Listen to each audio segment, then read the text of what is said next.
Well, howdy, friends and floorheads. Happy Saturday. We are back for episode 4 of Echoes of Blood. We're using the Shiver and Shiver Gothic RPG by Parable Games. They are the perfect tools for exploring and telling this type of Victorian tale. If you missed the first 3 episodes, highly recommend you go check them out. They're on our YouTube channel if you go to the Shiver or Shiver Gothic playlist. As you can see, our doom clock is 9 ticks away from quarter after, and our characters have now reached tier 2, so they have tier 2 abilities. So where are we and how did we get here? It's October 31st, 1888. In England, our 4 characters are attending a getaway at the country estate of Lord and Lady Randolph Churchill in Hampshire by New Forest. The shadow of the Whitechapel murders loom over London and have reached this country home. They finished just recently a seance conducted by the medium Madame Seraphina Leclerc, in which Dr. Charlotte found particularly interesting. Lady Rosalind sat for a reading from Elisabetta, which gathered quite the crowd, but it was interrupted by the return of George Lusk after he left the bedside of his wife, Susanna, and came back to the main ballroom. Chief Inspector Frederick Aberline approached George to greet him when an accident occurred. One of the decorative suits of armor shifted and launched a crossbow bolt across the room into Mr. Lusk's shoulder. That's where we left things. This is the second strange attack on the Lusk couple. Are they unlucky or are they being targeted? Can Harry protect the guests from the next quote unquote accident? Will Dr. Charlotte get to the bottom of the strange nature of William's twin, Evelyn Ashcroft? What connections beyond are at play here, and will Elisabetta seek them out? And does Lady Rosalind correctly suspect that the hiring of Percival Blackwood's staff by Lord Churchill was more than just a simple personnel change? We're going to find out on the other side of the opening titles. We'll be right back. Attention, brave viewers. This video features adults immersed in a spine-chilling horror RPG experience. The content likely includes supernatural elements, horror-related events, and potentially scenes of violence. Viewer discretion is advised.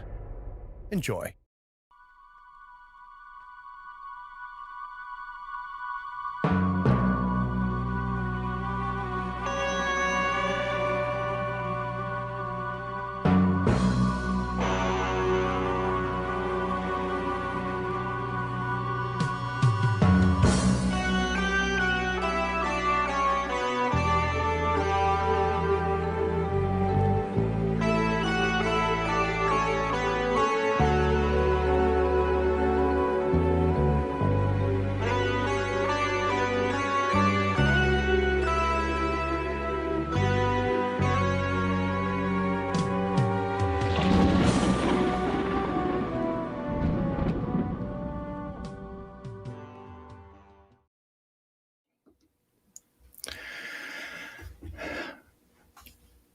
I think chaos has broken out at this point. Those that saw Lusk get shot in the shoulder, he's fallen to his knees. Aberline is right there, almost catching him as he comes down. There's screams. It interrupts Elisabetta and Lady Rosalind, the little show that you've been putting on. Everybody that was focused on you has now turned their head towards the entrance of the main hall where this occurred. We're seeing a lot of movement, a lot of shifting. Harry, right before we left on episode 3, you did a threat check. You went around and just kind of put your head on a swivel and looked at all of the other suits of armor that decorate the edges of the walls of this great hall. Some of them have swords, some of them have pikes and halberds, but there was a few other ones that also showed crossbows as part of their decoration. But you notice that every one of the crossbows was pointed up, which we assume this one originally was. But more importantly, you notice that none had loaded bolts in them.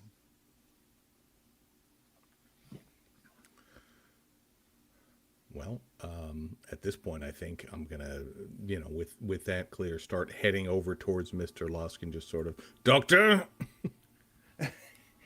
So Aberline's there, and he goes, "Well, we need medical attention here.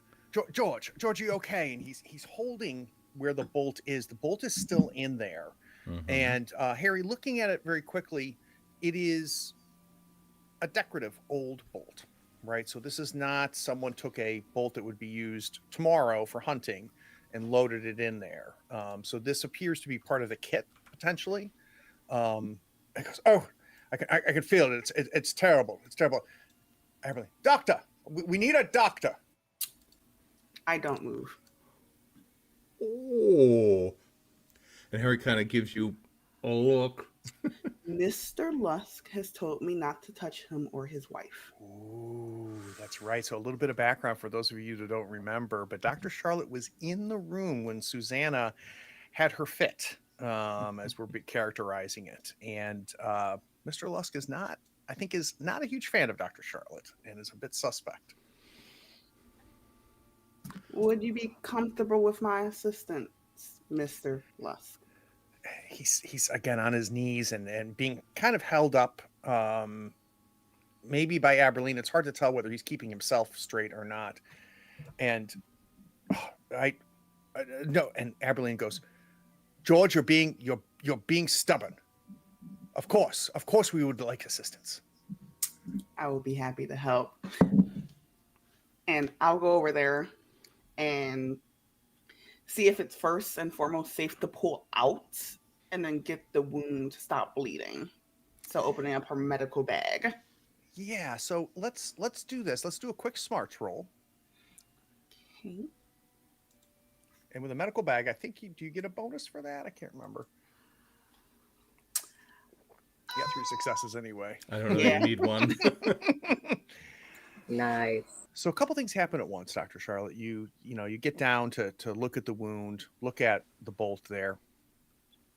The amount of bleeding that's happening, no arteries are there. That probably Lusk got very lucky.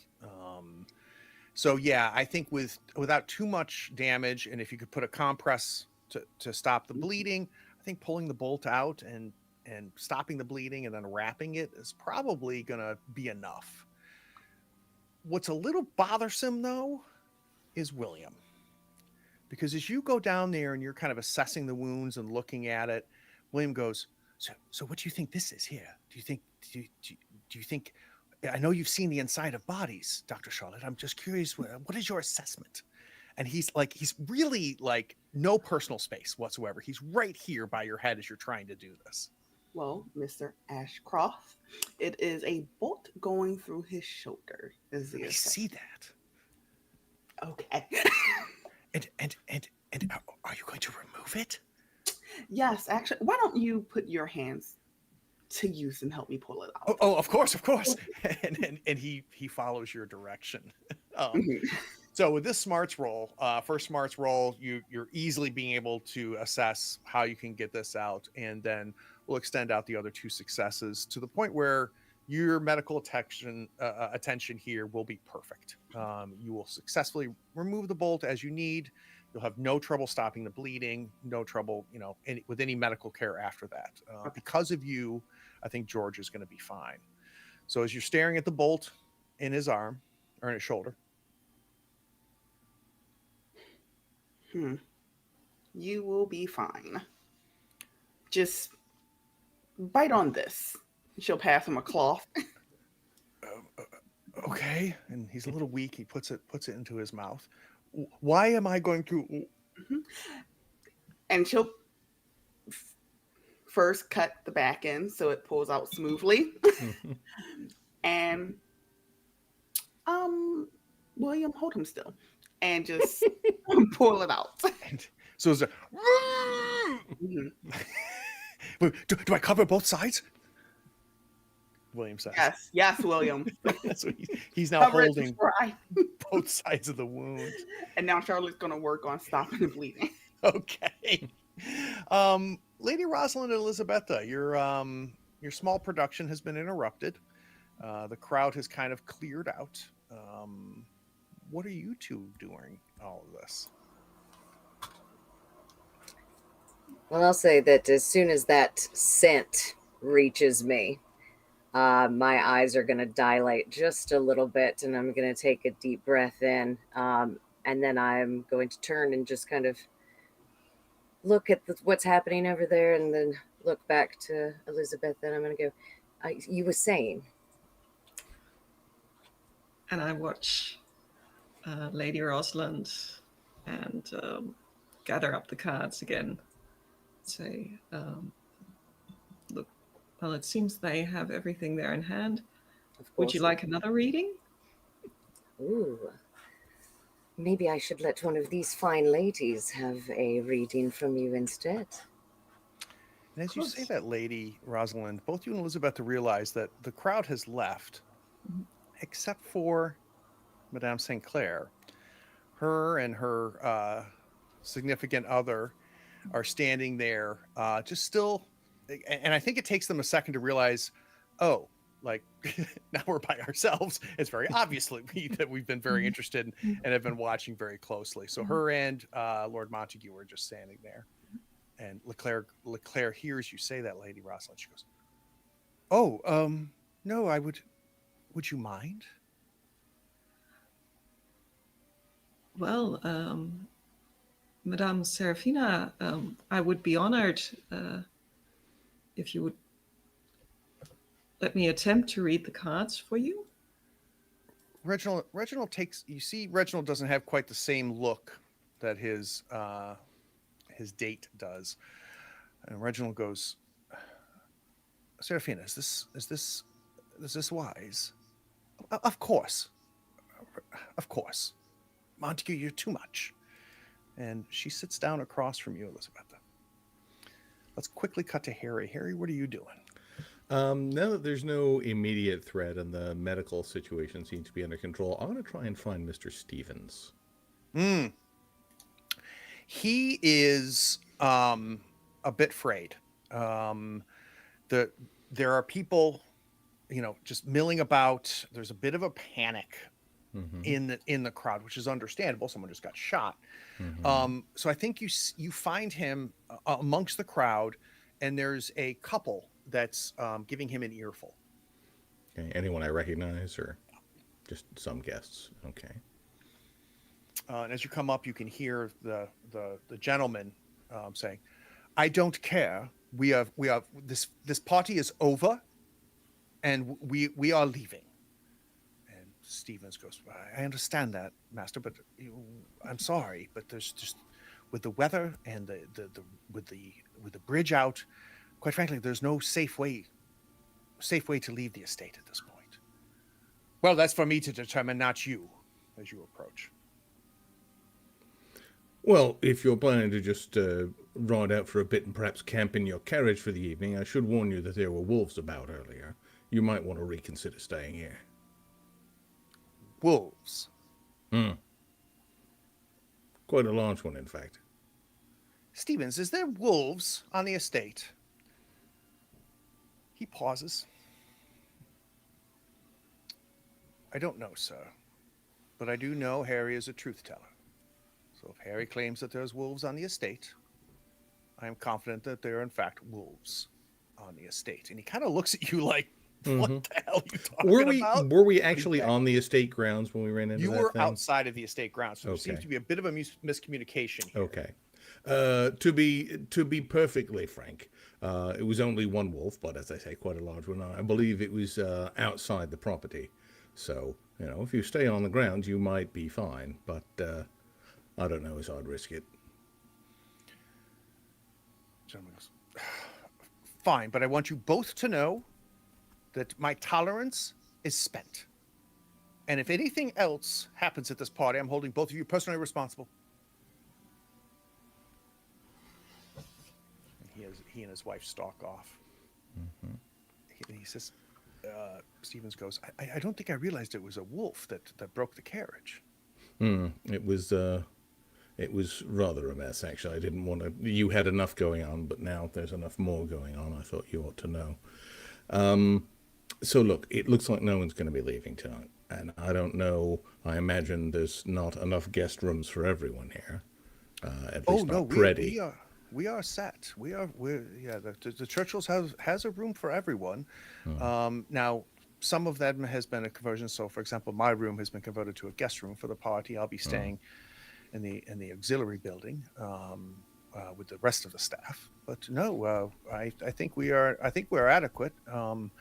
What I don't know is whether Lord Churchill wants to end the party here, or I think I need to go talk to him.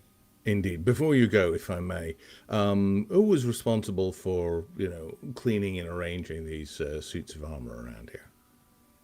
And I don't think he's pieced together exactly Mm-hmm. what's happened, right? So Mm-hmm. he looks around and he goes, "Well, it would be the butler staff, of course.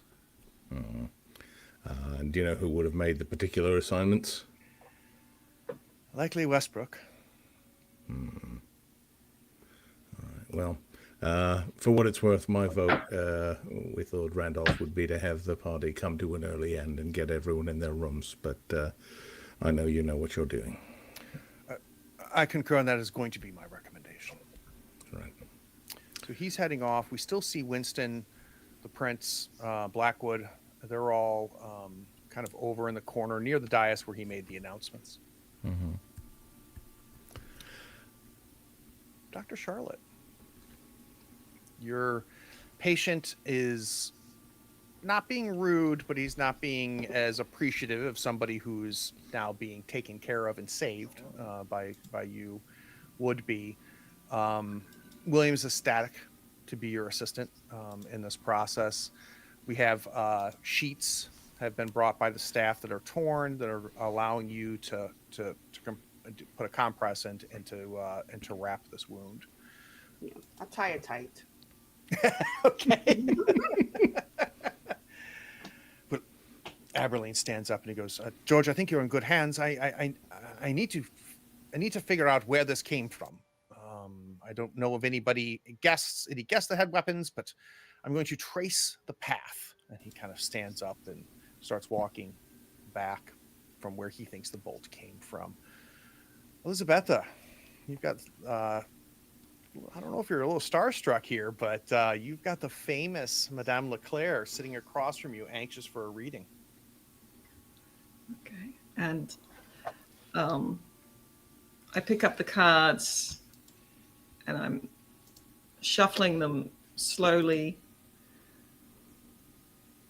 thinking, what am I going to do? And I look around to see if it's just the four of us or if there's anybody else watching. I think there's enough chaos that no one is really paying attention to what you guys are doing.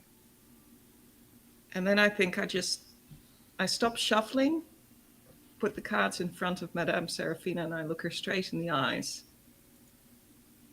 And there's a bit of a, I don't know, challenging look. And I say, could you please draw 3 cards? You want me to draw them? Yes. All right. So what I need to know, Elisabetta, there's 2 types of readings I get a feeling that you do. You have a production that you can do that is, what anybody, like even Leclerc, could do, right? And then I do believe that you have the ability to tap in and do a more accurate reading, maybe. So I need to get a sense of what mode are you in right now.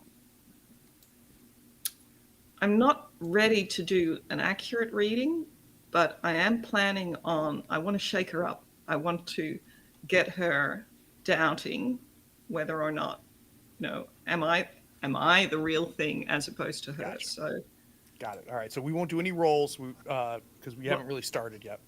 Yeah. You let me know when you have made a decision or if you change that decision. Okay. Yes. So she goes, do I cut the cards first? Pick whatever 3 cards you wish.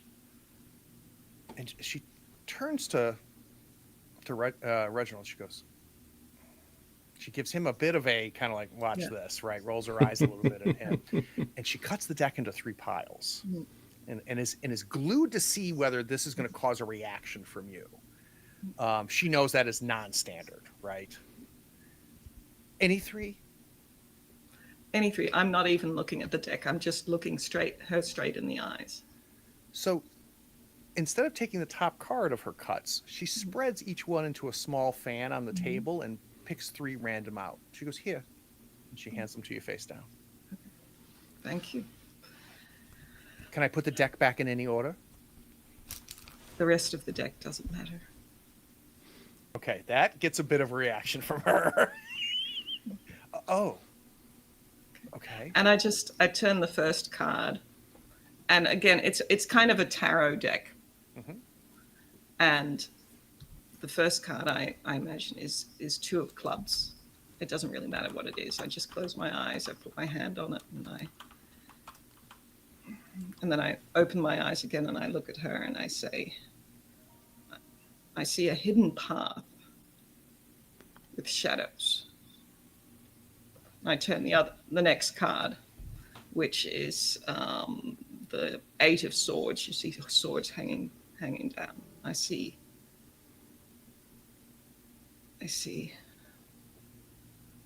a silver key. You get a bit of a head tilt from her. And then I turn the third card, and it is the Hanged Man. And there's just this slightest smirk. I says, beware this key. It unlocks both fortune and peril. And at that point in time, right next to her, you hear a tinkle, as if something metallic fell to the floor. Okay. And I'm going to use my illusionist power. Excellent. That- Excellent. To create. To create that sound. Yeah, so I create a minor visual illusion, which can also make a sound. And that I imagine this, it's just loud enough to hear for Madame Seraphina, her gentleman friend, and Lady Rosalind. And everybody looks to the side, and there's a silver key lying on the ground. Whoa, okay. All right, give me a strange roll. And this will tick up the doom clock by 1 tick. So good.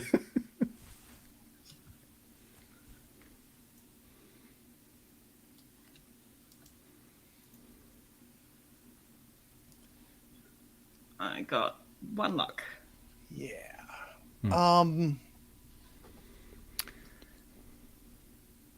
She hears the sound. Her head snaps. She turns her head. We see Reginald also like just startled and pulls back a little bit and looks, and they see this silver key next to him, and she, my lord, I and she reaches down to pick it up. When she does, a couple things happen. You all feel the temperature drop.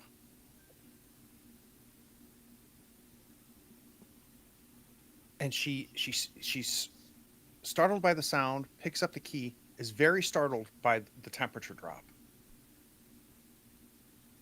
He's standing behind her, and he is now looking around. You see him kind of stepping back, kind of looking around the table, kind of around your chair. He's trying to piece together, what the hell is going on here. She sets the key back down. I don't know whether she thinks that releasing the key might stop whatever is happening right now.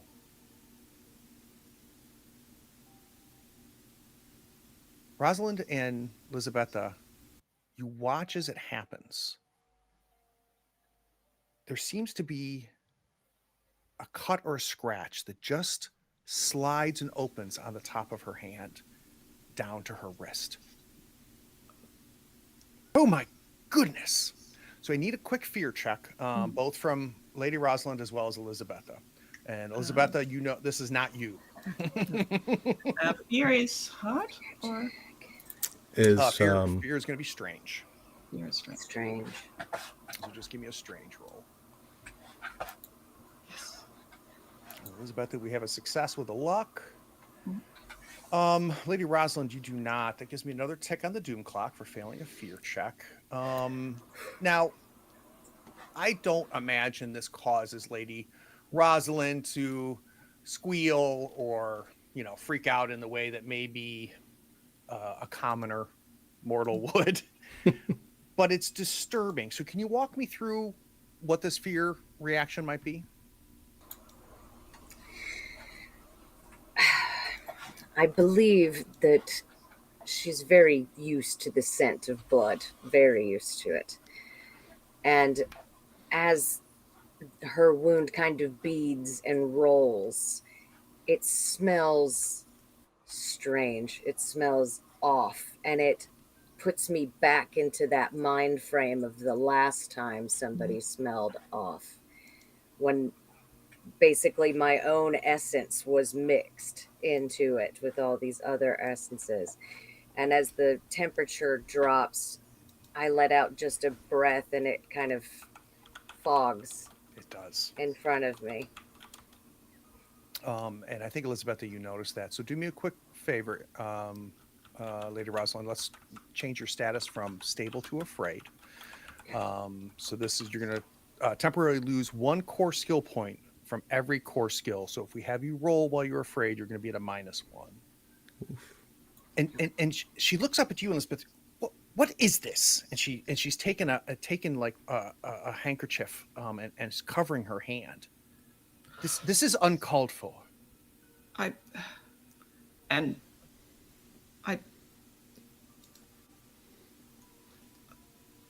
The cards speak through me. I don't know what happened. I'm very sorry. Has this never happened when you've done a reading? And if anybody looks back at the floor, because we've all the key is gone. There's no key there anymore. Excellent. She stands up and she goes, I don't find your sense of humor very funny, young lady. It's not meant to be funny.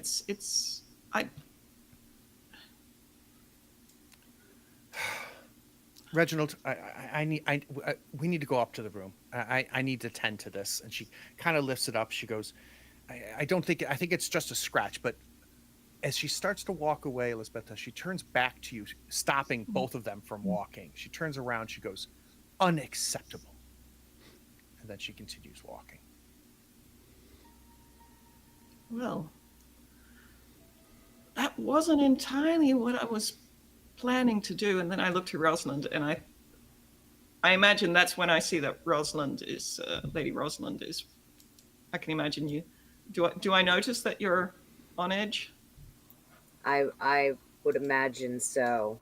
It may not be as overt as, a lot of other people would be in their fear, but I'm also kind of just frozen with kind of a fixed stare, not at you.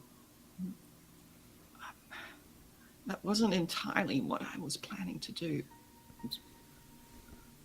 Sorry about that. I must be You too. Just a parlor trick. Just small illusion. The key. It was a parlor trick. Well, apparently a better one than she's able to do. But I think something must have gotten involved. Perhaps that wasn't such a smart idea, but I just wanted to show her what it's really like. Sorry, that wasn't that smart, perhaps. Don't tell Charlotte. And I'll finally snap up and look at you. And I'll go, Charlotte. And I'm going to turn and start looking for Charlotte in the crowd and moving towards wherever they are. So we see Lady Rosalind work through the crowd. Go ahead, Elizabeth. I quickly gather up the cards and just follow Lady Rosalind. So as the two of you are negotiating a bit of the chaos, you're picking up conversations as you're cutting through. People are not happy. They're very, very, some of them are scared, understandably. some of them are the Churchills will never be able to hold a party like this again. This could be the end of them socially. There's just conversations about that. Different groups, as you're working your way through the crowd, have different concerns. Some for their own safety, some for the huge faux pas that this will end up being socially for the Churchills. Let's cut to Harry. So Harry is unhappy.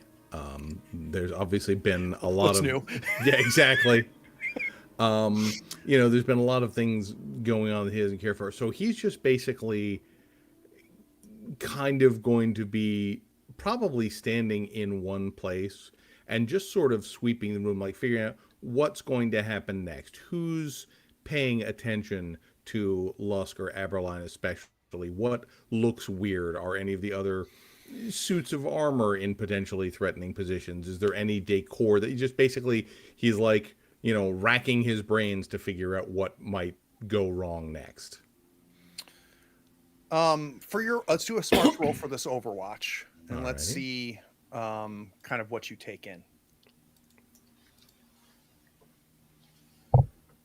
You got one success. Can I? No, wait, never mind. Please go ahead. No, I was going to ask about luck, but I realized I was looking at the wrong thing, and I don't have any luck.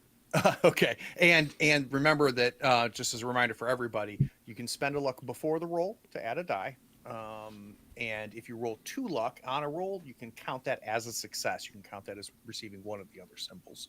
But you did get a success here, Harry. I think even on a failure, I tell you that we don't see any suits of armor moving or anything along those lines. It is chaotic. I think the heightened tension of the room is a bit unsettling. So if you're in a mode of we need to get this under control, there are still dangers out there. All of this chaos and stuff is a bit unsettling. It's not helping the situation. As you look over to our little royal court of Lord Churchill, Sir Blackwood, and the Prince, they have kind of, their bodies have turned facing, right? They've kind of excluded people from behind them, very much involved. You see Stevens is now just walking away. He's obviously had a conversation that he promised he would make, but that seems to be over. And there seems to be a bit of a discussion happening between the three of them. Getting a sense, and this will be your success, getting a sense of the room. There is nobody that seems focused on Lusk. Nobody looks and smells like a suspect necessarily. So you don't see anybody.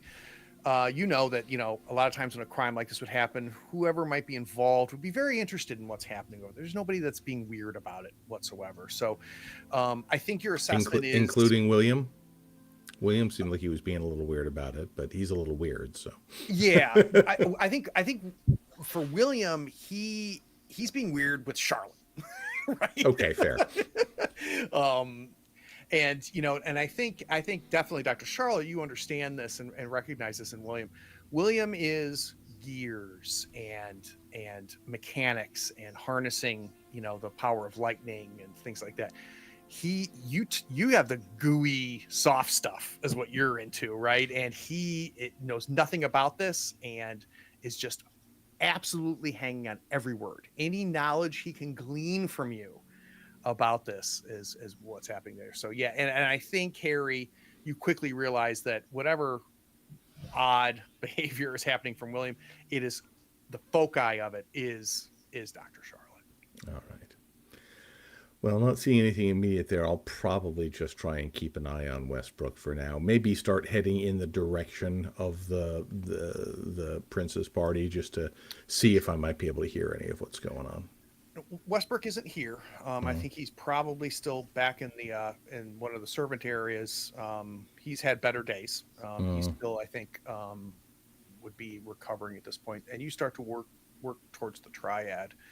Lady Rosalind Elizabeth, you've now worked your way to the crowd. You see Lusk is sitting, and Dr. Charlotte has done a wonderful job of dressing this wound without him having to even remove his clothing. His shirt is unbuttoned all the way through.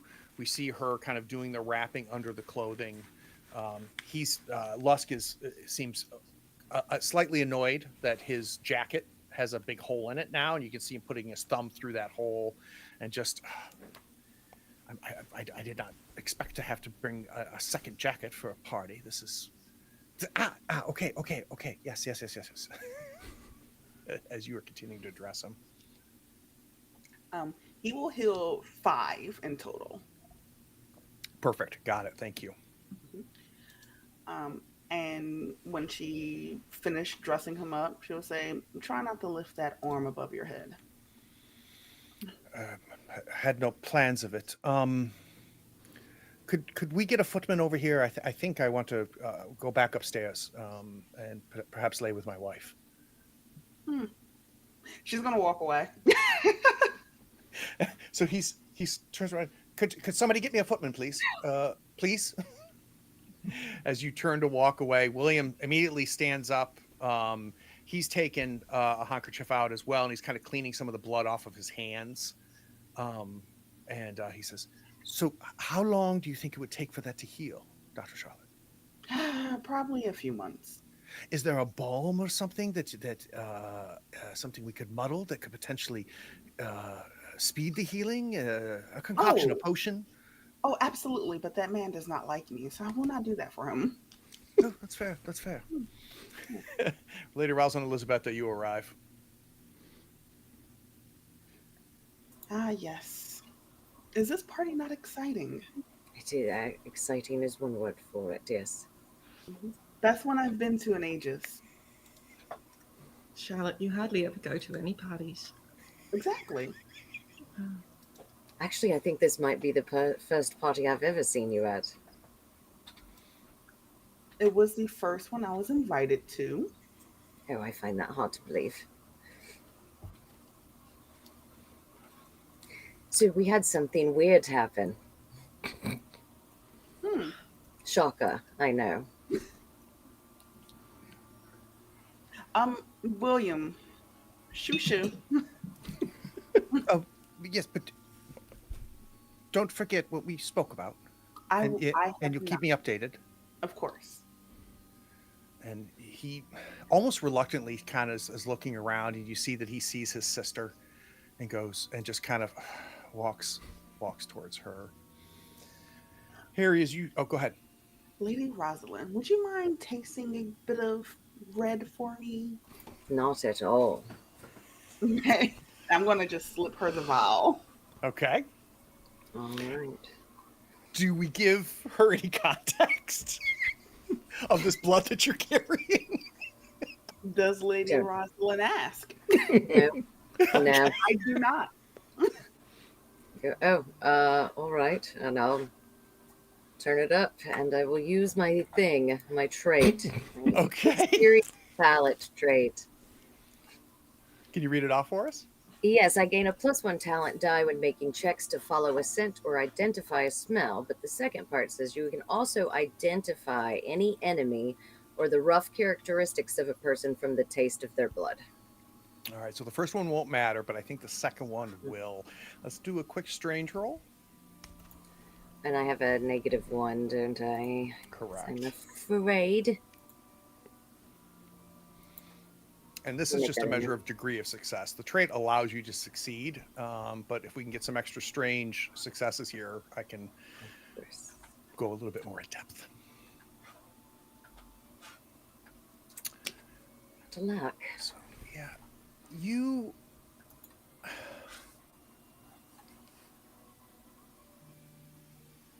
taste this,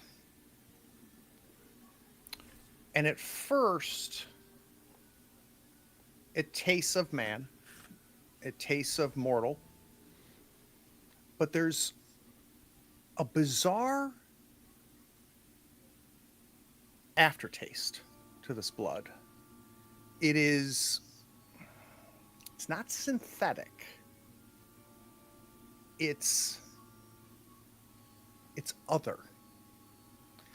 but in no way tied to your tasting of Westbrook and picking up what was happening with Westbrook. This is different. It is her blood. So you didn't know this, but now you immediately, as you're tasting it, like, oh, this is the other twin's blood. You can immediately recognize whose blood this is, because you have smelled her, you've been around her, this tastes of her. But you question. No, you know. Something's wrong. Not necessarily bad, but she is not who she appears or what she appears to be. I think that is your takeaway here. You have a charlatan on your hands. Ooh, yes. She's not even his twin. She just appeared. I don't believe she is a twin either. She is something other. How to handle this? I mean, we could go get a better taste. Saying. Yes. Maybe it'll help settle my nerves a little bit. And you can put yourself back to stable, Lady Rosalind, after tasting the blood. Okay, cool. Harry, as you are getting close to the three gentlemen talking, you can see Lord Churchill shake his head, and he's now going back to the base of the staircase that leads up to the orchestra landing, same place that he made the announcement of the seance. He grabs a champagne flute from one of the footmen or one of the butlers, and is taking it with him. You see him slug it as he's stepping up, uncharacteristic of him. He's a sipper. He's not a chugger. And he gets to the top, and you ding, ding, ding, ding, ding, ding, ding, ding. Unlike before, when announcing the seance, this was polite conversation and a party that was happening, and everybody immediately reacted to it. There are some that have turned their attention to him, but there's a lot of milling about. There's still a lot of above a hush conversation happening as he's doing this. You see Stevens kind of among going shh, shh, shh. Yeah, Harry is probably just kind of like wherever he's saying, just kind of.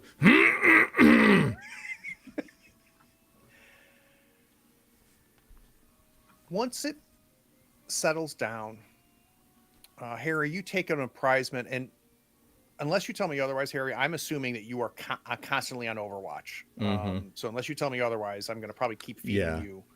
I'm good with that. Okay. There among the crowd are hanging on his word. There are some on the crowd that are visibly annoyed. There are some in the crowd that are visibly afraid. And that is very, very obvious. Ladies and gentlemen, guests, friends, I don't know exactly what's happening. There's been an accident. It appears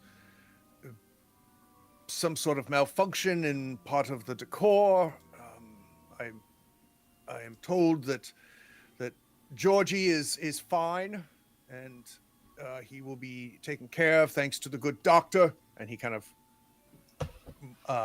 gestures to you, Dr. Charlotte. but I think it is probably prudent to, unfortunately, end the evening's festivities early. Each of you, of course, have your rooms. If by all means, use your call bells. If you are hungry, we will, of course, bring food and drink up to you. But I think, based on my conversation with the inspector, we'd like people, if at all possible, to stay in your guest rooms until we get a stronger sense of just how what may be going on. And you of course understand that this is not under our control, and I hope that I think everybody should go back to their rooms. Yeah, Charlotte. I just want to call out from the crowd. Are we in danger here? Especially if we're alone. and he's trying to see who said that, and I don't think he knows. It just kind of came from the crowd a little bit. It is my understanding that that nobody's in danger. The inspector says that whatever threat was here was obviously an accident, and no, I believe. And then another voice. You have broken the seal, right? Another guest comes. Randy, I think that we need to figure out how we can leave. I don't believe my wife or I wish to spend the evening. Oh, Charles, I understand that. I understand that. Unfortunately, it's my understanding that with the weather and with the bridge out, the staff is telling me that nobody can leave tonight. But I can tell you that we are fully staffed. We will take care of your every needs. We still plan on going on a hunt in the morning. I apologize, but by all means, if you wish to continue the festivities in your rooms, you're welcome to do that. We need to clear this room. There's a bunch of grumbling. This is hypocrisy. Elisabeth leans forward and whispers to Charlotte and says, "Are you looking for an excuse to ask William to join you this evening?" Oh, Scandal. yes. I just kind of giggle. So people are slowly moving their way out. A footman has taken Lusk upstairs already. Mm-hmm. Churchill Harry is returning back to the group, and they're getting nods from Aberline and from the Prince and from Blackwood. Like you did a good thing. You handled that as best as you could. He seems more rattled than I've seen him before, yeah? No question. And I think it's multi-layered, right? Mm-hmm. And I think, the obvious thing is, are my people in danger, right? Am I guessing danger? What the hell is going on here? But you also, and you should very much see it with Lady Churchill, I think the reality of the impact of this within their circles is starting to become obvious, and it could be disastrous based on who is here, and the idea that this could have deep ripples is, I think, becoming the reality of that is becoming apparent. Okay. And Blackwood is still kind of in that little cluster. He is. Yep, he is, though you can tell that he's now kind of opened back up from the little circle. Appears like he might be saying his good nights. Okay. Yeah, I'll just I might follow him when he leaves. We'll see. Okay. Dr. Charlotte. I want to ask one of the help, is there a lab or anything on these grounds? And he's holding a tray of food, and he's like, a lab, milady? Yes, laboratory, a morgue. People must die here. She's gonna take the tray. Why don't you go ask? Okay. Yeah, of course. And he kind of goes off into the crowd, heading towards Stevens. I take the tray from Charlotte. And I'll take a glass off of that tray as it's passed between.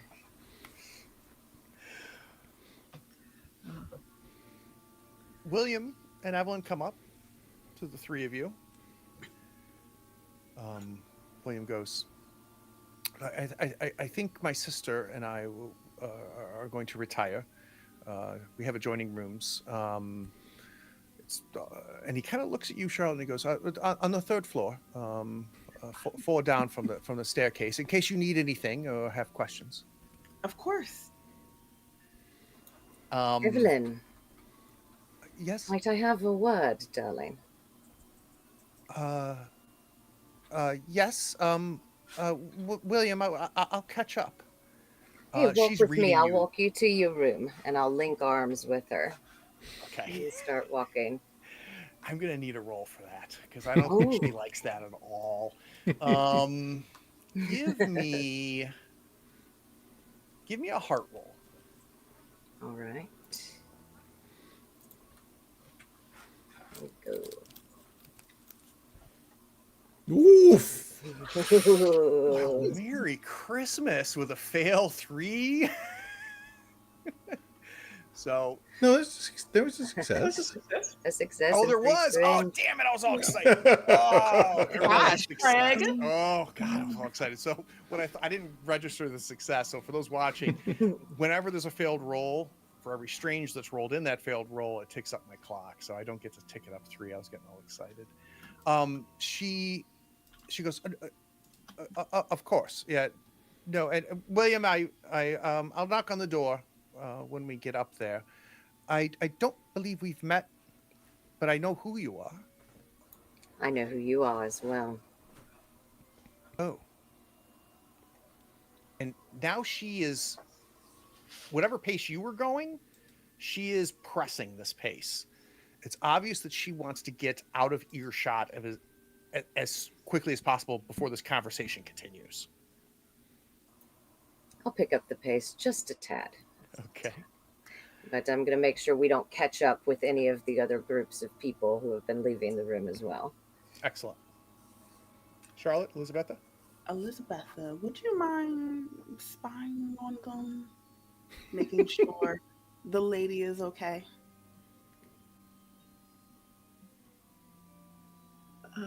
I look between her and William because I assume William's still there. And Or you can stay there. No, That's William fine. is peeled off. William was William's shooed peeled off. away by Evelyn. Mm. Yeah. oh, okay, I'll go catch up to him. okay. I'll see you later. Have fun. Oh yeah, where is your room actually? Oh, my room. I give her directions to my room. I'll come by and tell me everything. So Gonna go find William. Before I cut to the conversation between Lady Rosalind and Evelyn, Harry, are you going to stay till the room empties? Are we going to talk to somebody? What are we doing? I'll be available if anybody wants to talk to me, but basically I want to keep an eye on Blackwood. So if he goes, I will, leave some space and sort of follow him. I imagine this is a lot of long hauls, so I don't imagine it'll be too hard to keep track of him. No, and this is a, Victorian English long goodbye as he's, talking to every person. So yeah, you've got him clocked. And I'll let you know when he actually peels off. Got it. I don't know whether it's you, Lady Rosalind, or whether it's Evelyn, but you guys have kind of peeled away now in a bit of a hallway. And I think as soon as you're out of earshot of everybody and maybe even out of visual sight with everybody, Evelyn's going to try to pull her arm away from you. Do you let that happen? No. Okay. She goes, explain yourself. Well, darling, I don't know if I'm the one who should be doing explaining. This is the second time that I've had to ask this tonight, and it's really starting to annoy me. What are you? She kind of pulls back a little bit. Then she leans in. I could ask you the same question. You could. Who's first? Well, darling, if you answer my question, I may deign to entertain one from you. She straightens her back up. You'd swear she's a half-inch taller when she does that.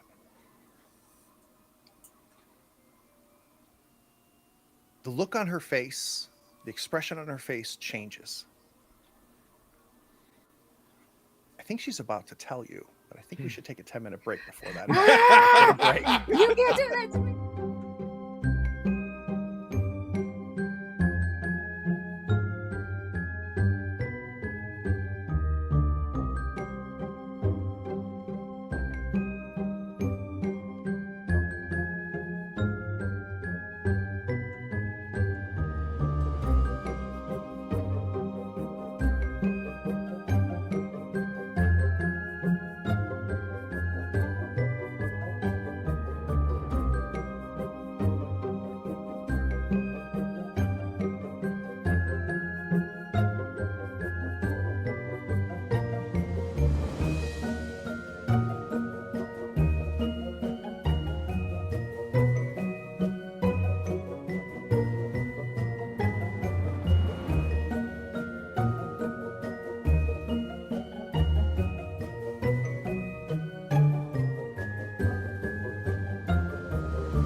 So her back stiffens to respond to you. What are you doing, Elizabeth? I actually didn't follow them out. I figured that Charlotte just wanted to be left alone with William. So I just look around to see if I can find Harry. And I think I might just, kind of try to be inconspicuous, moving towards him. That's it. All right, so we'll cut back to you guys connecting. Lady Rosalind, she says,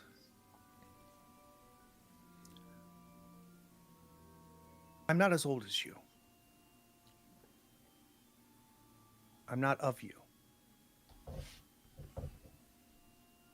But I'm more, much like you are.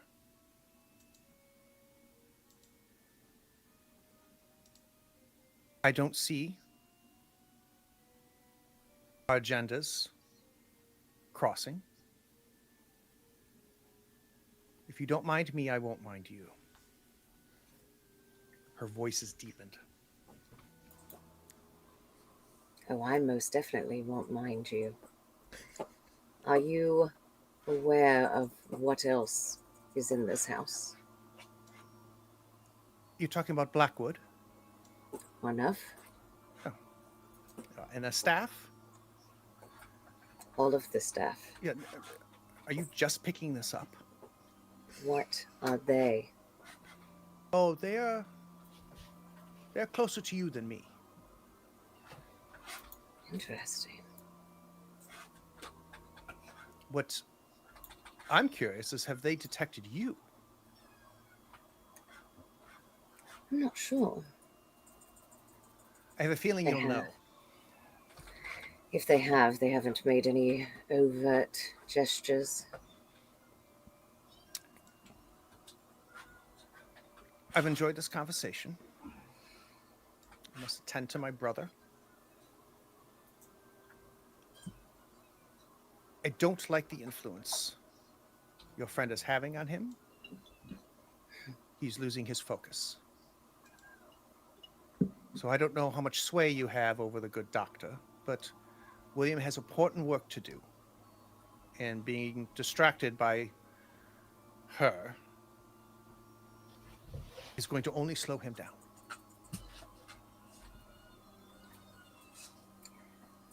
I understand your concern, of course. What is your use for William?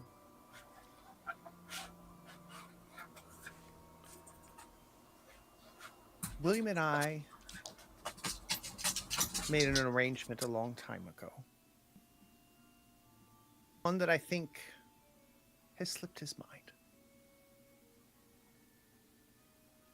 But he's fulfilling his piece, and I'm protecting him along the way. Because you understand that when you make a deal, it should be fulfilled. I absolutely agree. Give me a strange roll. Okay. Damn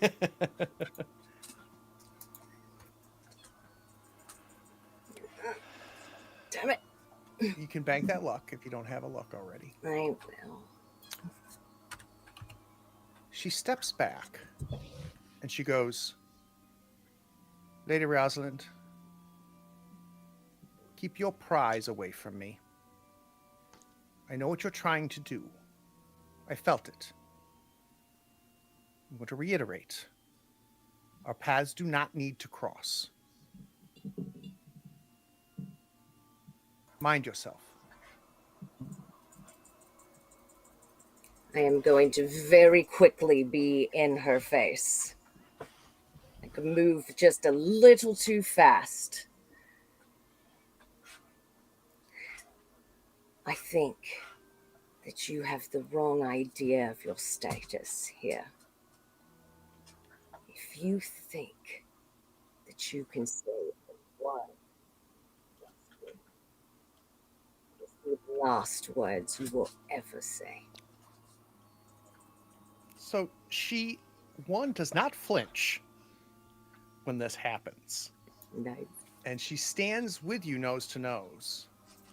And she kind of looks you up and down without moving her head. Noted. And if you allow her, she's going to walk away. Now I'm going to turn before she can. And I am going. Excellent. Excellent. Excellent. Getting big, you Elizabeth, can't fire me, I quit vibes from that. Absolutely. Elizabeth, you reach Harry. So, Harry, everything all right? No. Yeah, Trying to get a feel for what's going on. At least he's gotten most people out of this room, although that just means that whoever gets attacked next will be alone or close to it. Any thing you've discovered from your end?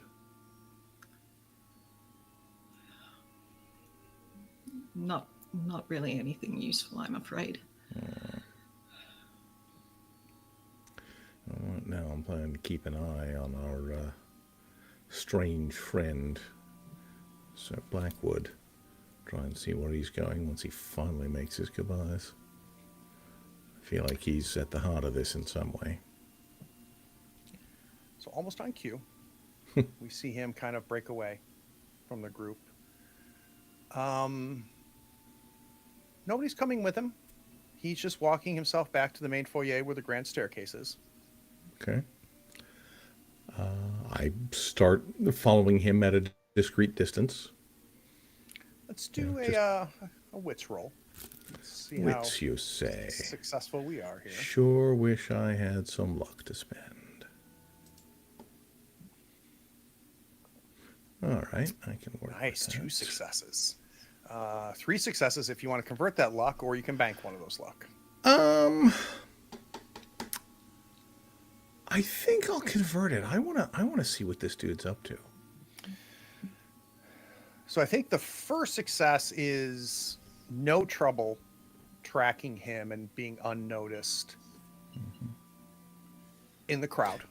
Okay. Oh, go ahead. And just to be clear, I'm not walking away from Elisabetta. I mean, she is certainly welcome to come along if she wants. I would be I'm just, not. you know, I would kind of like to have some company, but tagging along quietly. okay, great. So let's use that other success to make help sure her along? Elisabetta, is Sure. not at all registered. I think this third success, I'm going to be a little cryptic about this. Also thwarts his heightened awareness of his surroundings, which is good. I the two of you. have dealt with entities like that before, I think. So as you watch, he goes to the main foyer, has a bit of a conversation with one of the butlers at the base of the stair who's been kind of directing people. Do you have everything you need?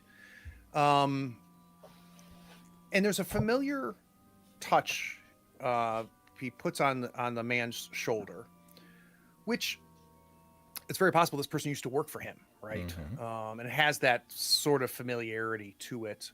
I don't have you close enough really to hear because it's a bit of a whisper, and then he continues up the steps. Is there any change in the butler's demeanor when he does that? No. Okay. No, I think whatever information was received, there doesn't appear to be any reaction or any other actions. He continues immediately to going, yes, of course, yes. If you need anything, just ring the bell in your room. Blah blah blah. Do you remember where your room is? Yada yada. Okay. Where are you, Dr. Charlotte? I was gonna look for William. So he kind of lost track of him. He scurried away a little bit once Evelyn shooed him away. But he did tell you where he is. So if you want to head to his room, you can. I'll wait because I still want to wait for the server to see if there's a lab or someplace I could invade Yeah, so you're standing there, and I would imagine you'd want to stay pretty close where you asked the question, right? So that our butler would be able to find you. Um, from there, you can see the exit of the ballroom, and you see Evelyn walk past the entrance towards the main foyer, headed towards the staircase. She gives you a bit of a look. So she turns her head as she's at that. She clocks you, gives you a bit of a look. Nothing too revealing about it, but just I want you to know that I see you. Let's just- She doesn't wave back, and she continues headed to the main foyer. So the young trailless man, butler, comes up to you and goes, "Well, it's my understanding, and I apologize. I'm relatively new to this house, and new to the staff. There is a basement, where has areas near like the root cellar and the wine cellar that maybe could be set up for you. Now that I realize who you are, Dr. Charlotte, would you like me to offer that? I wouldn't characterize it as a Yes, no, lab. that's fine. If possible, just get these items if you can. And she's gonna list off a bunch of things for him to remember. um, put those in the basement. Once it's there, as much as you can do, come get me from my room. And she's gonna saunter off, and she's gonna grab the tray and just take it with her. So a couple things. One, as you start listing these off, he finds a small piece of paper and a pencil, and he starts writing them down as you go. One of the things you ask for makes him stop writing. What is it? I think it is chlorinated lime. And he goes, chlorinated lime, like what we use to get rid of smells and to. Yes. Okay. And alcohol with that. And is there a particular type of alcohol you like? Would you like a Whiskey. gin or Whiskey. a whiskey? And he continues writing down. I think after we got through the hump of the chlorinated lime, all the other weird shit you ask for, he's like, okay, whatever. I will do the best I can. I'll make sure it's ready by morning. All right, that's fine. I was thinking like the next 10 minutes, but I can wait. I am so sorry. No, you're This fine. is- Go. And she's gonna walk off. Okay. Lady Rosalind, you have left the company of our friend Evelyn. I think right after you see Evelyn pass by the door, like just a moment later, I step into the door frame as well too, and just kind of cross my arms. That's really frustrating. And Dr. Charlotte, you're right there as she says that. Mhm. Oh, what did you find out? Nothing.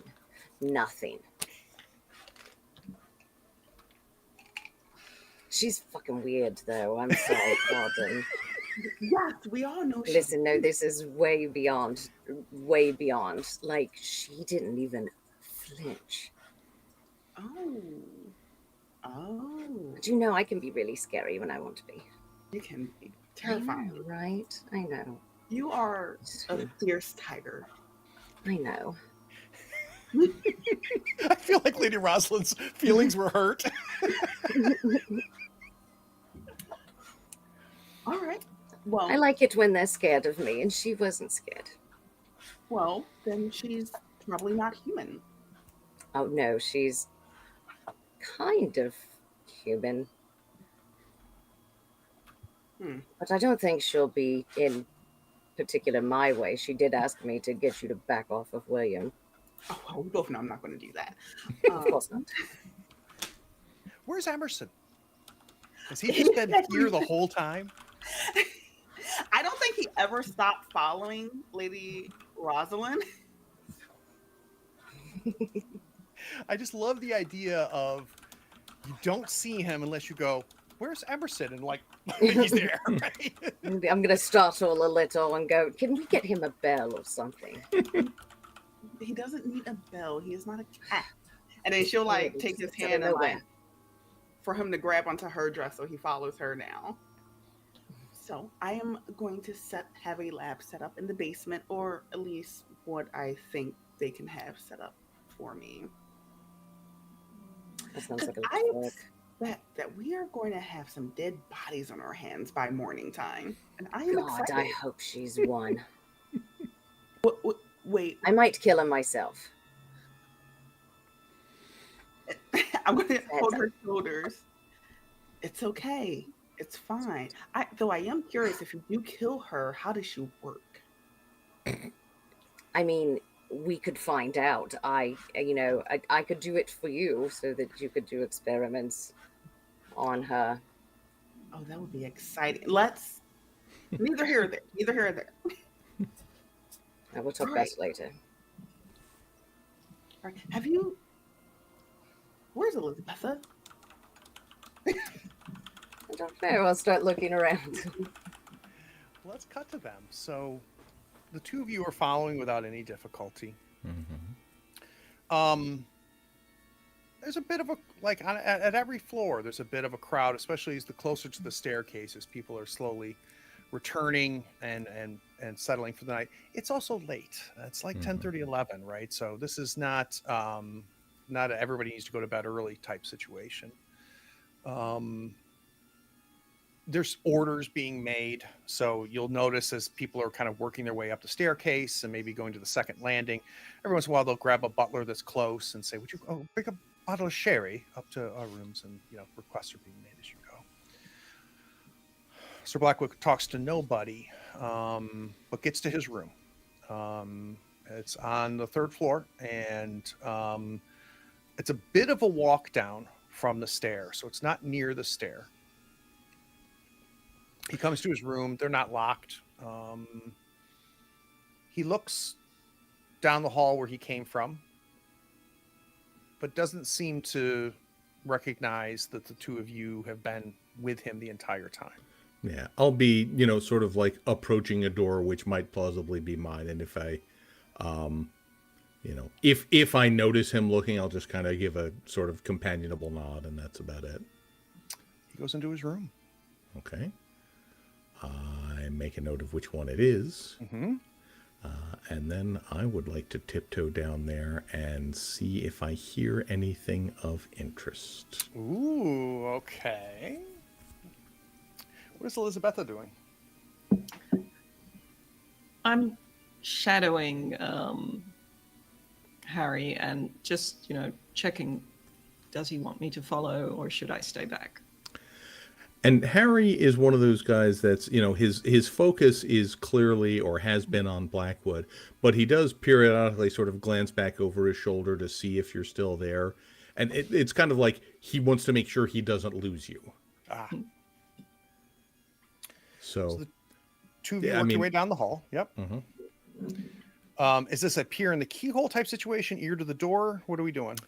I think at first I want to get close. I want to be like, next to the door so that if he roughly opens it, I'm not like standing there staring at. But I want to, see if I can hear anything, and if I can hear something but not the detail, then maybe I'll go ahead and put an ear to the door to see if I. Got it. All See right. if So I can let's start more. there. So we'll do a smarts roll. Okay. Why smarts? I'm bad at smarts, Craig. You have a luck? That's true. No, I don't. I spend it on for the extra success. So let's see what happens. There you go. Okay.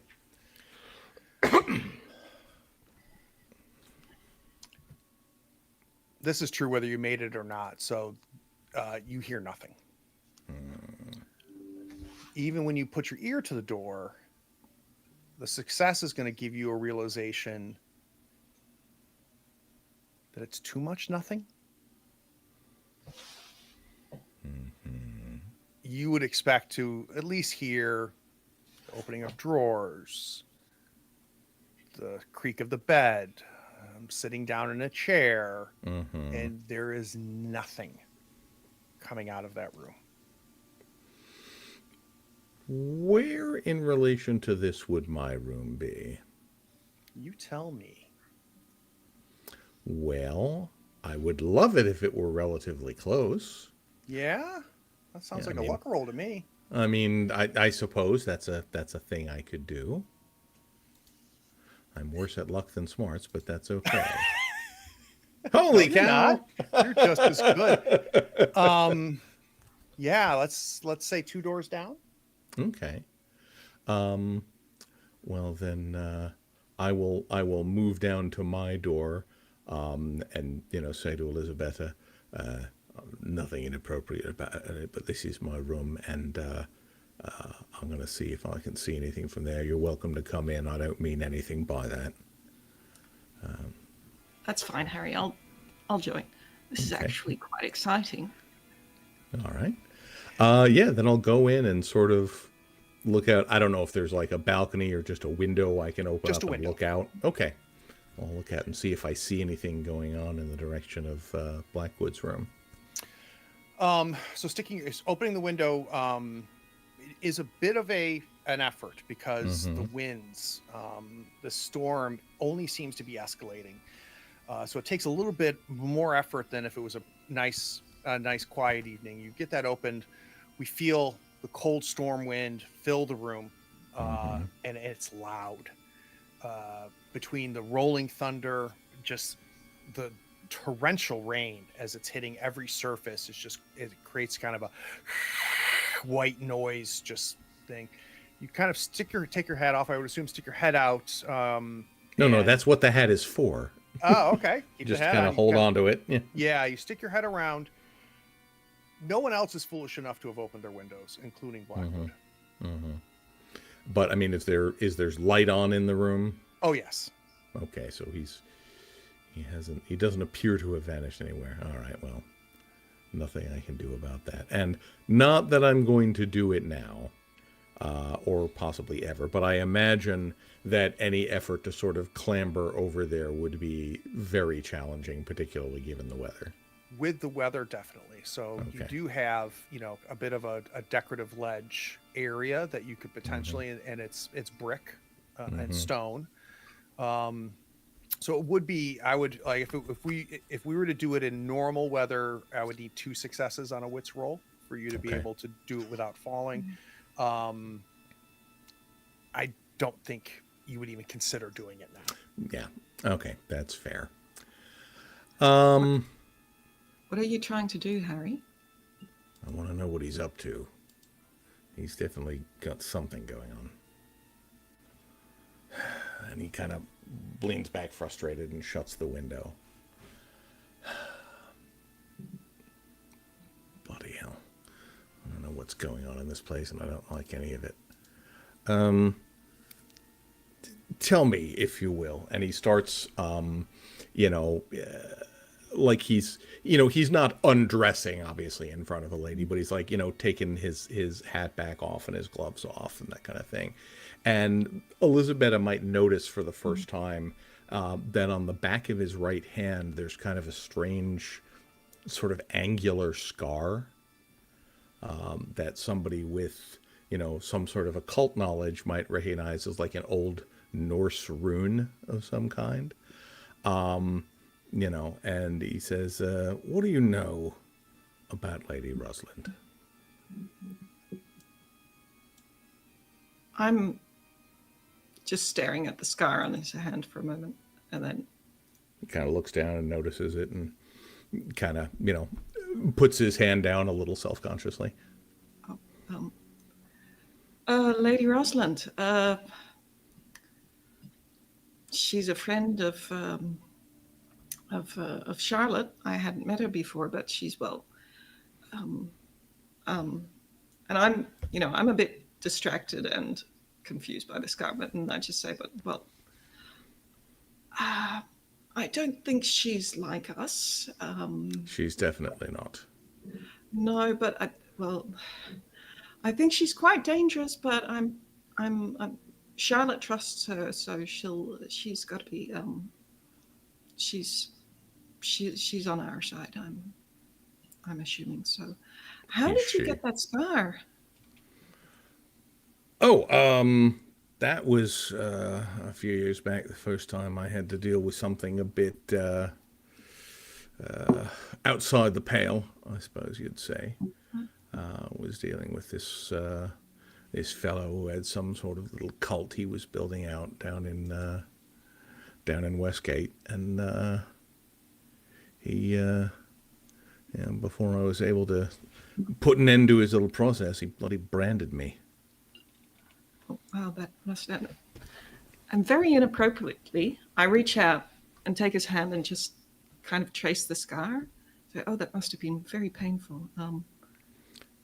Harry seems extremely uncomfortable with this. And I recognize that, and I kind of also step back and turn red, and I'm like, sorry. It's fine. It's yeah, Lady Rosalind. I don't know. Blackwood. You wanted to know what he's doing, right? I want to know what he's up to, because all the staff that are here that have been suspicious, let's say, at a very minimum, including Westbrook, all came from Blackwood's estate. All came over at once. And I don't think he's right. I think there's something bad about him, and I want to know what it is. I wouldn't be surprised if he's behind all this. Just before lady the lady broke the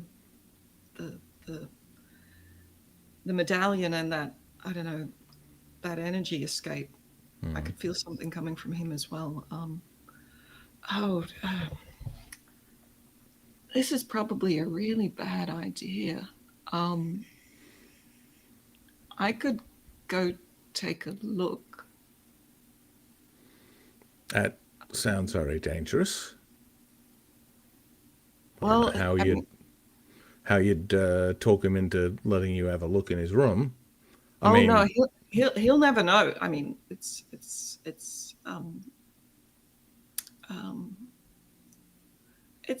something that I can do. Go on. And I sit down on the bed and then kind of stand up again. Mm-hmm. Just watch over me. I'm going to be fine. It's just I'll just have a quick look. I'll if I don't respond, just give me a minute or something. Go get Charlotte. Okay. All right.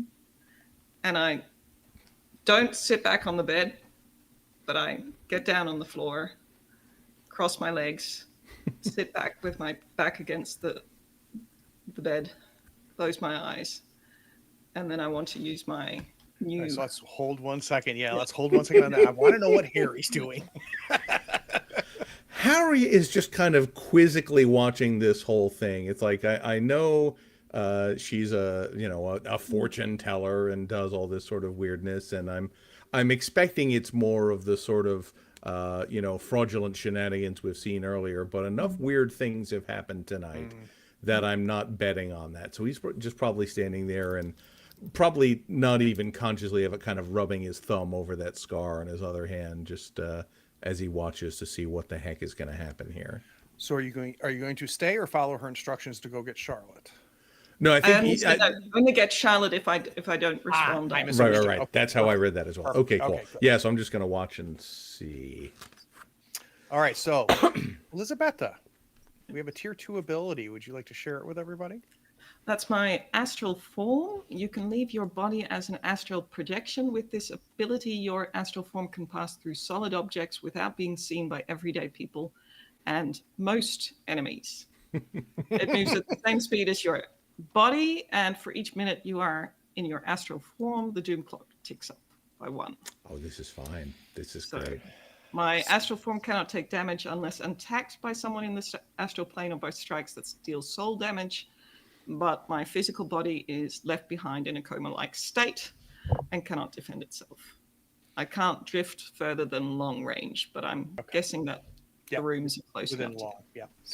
All right, so let's do a few things. We don't need a roll for this. This happens. There might be some rolls I'll need once we start walking through walls and getting into other people's rooms. There is a room adjoining your Harry's, and then Blackwood's room from there. So I think what I would like to know is what Harry sees and then what you go through. So do you mind helping me out there? I think that what Harry sees is that I sat down with my back to the bed, kind of closed my eyes, and that he just sees her head slump, and she kind of slumps to the side and kind of falls over, but very gently, just entirely loose. We see Harry kind of putting the back of his hand up to your mouth, just like, is she breathing kind of thing. And I'm, I'm still breathing, but it's very, very slow and very calm. Okay. And I just kind of stand up and I look at Harry for a moment. I look at my body, and then I kind of take a big breath while I'm not breathing. And I kind of orient myself, and I want to try and walk straight through the wall, straight to where I think the room for Blackwood is. So a couple quick questions about this that I want to know, and there's only your answer. There's no right or wrong answer. When you're in this form, are you walking, floating? Are you floating but you still walk even though you don't need to? Can you give me an idea? I think it's kind of floating, but you can see I'm floating, but I'm walking out of habit. Right. So you look back, you see that your body has safely kind of fallen and is held up by the bed. Harry's obviously going to be a good steward. You recognize that when you then look to him. He's being respectful, but is watchful. You come to the edge of Harry's room. And you slowly pass through that wall. You come into another guest room. There's a couple there, older couple. You don't recognize them. He either had a bottle of scotch or has asked for a bottle of scotch. And you can see the cork of the bottle. You can see it is more than half empty at this point. He's got a glass in front of him. He has undone his collar, put away his ties, his jacket is off, and he is pouring himself what is likely not his first whiskey. His wife is on the bed.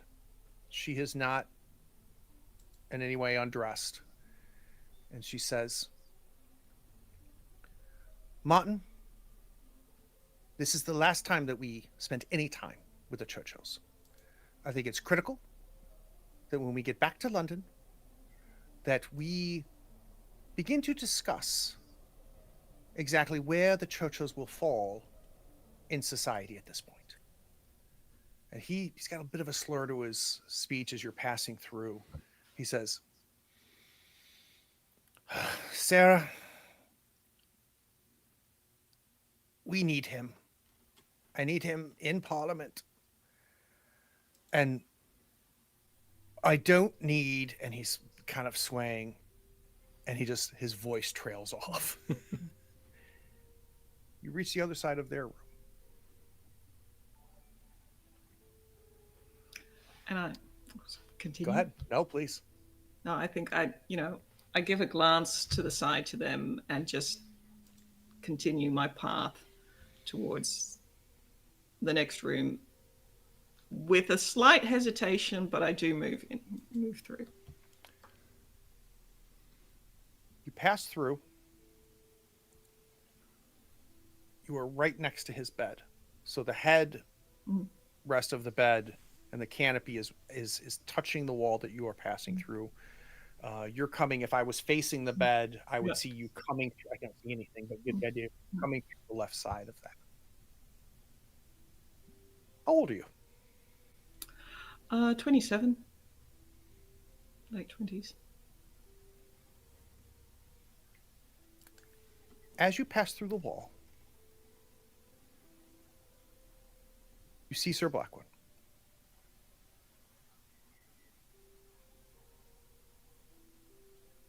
I don't know enough about you to know how you're going to react, but his back is to you. He's standing in the middle of the room. He's wearing nothing.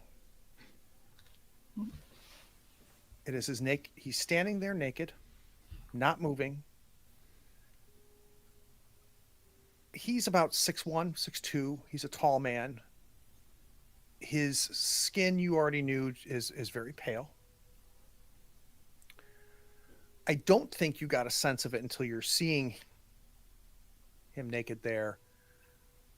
How athletic he is. He takes care of himself. There's muscle definition in his back. I do now need a strange roll, though.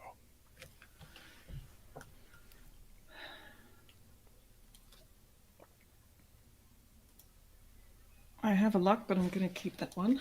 Okay. Nice. Good lord. Okay. Lord. So you have 4 luck, 2 of them coming from your talent die. You have, I'm sorry, 4 strange, 4 successes. You have 2 luck that you can convert or bank, one of them. I've already got one bank, so I'm converting it. Goodness, 5 successes. She sees everything. Everything. Oh, that's happens. already a given. I've already explained it. As he's standing there, I had a number in my head and you exceeded that number. As he's standing there, motionless, once you fully pass into the room, you see his head turn slightly towards you, but it stops. So you're still looking at the back, so kind of a 3/4 view of the back of his head.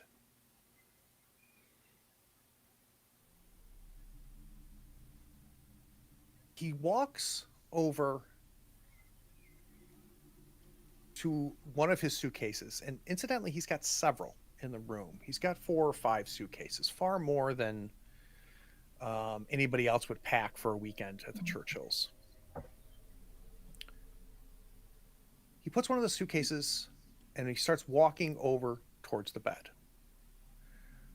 No attempt to be modest. He believes he's alone.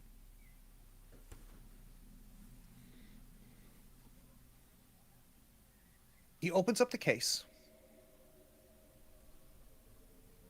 and it's full of bottles, wine bottles.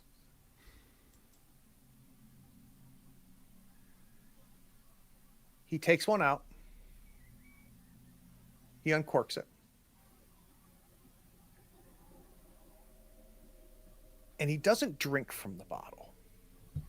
He gorges himself on the contents of this bottle.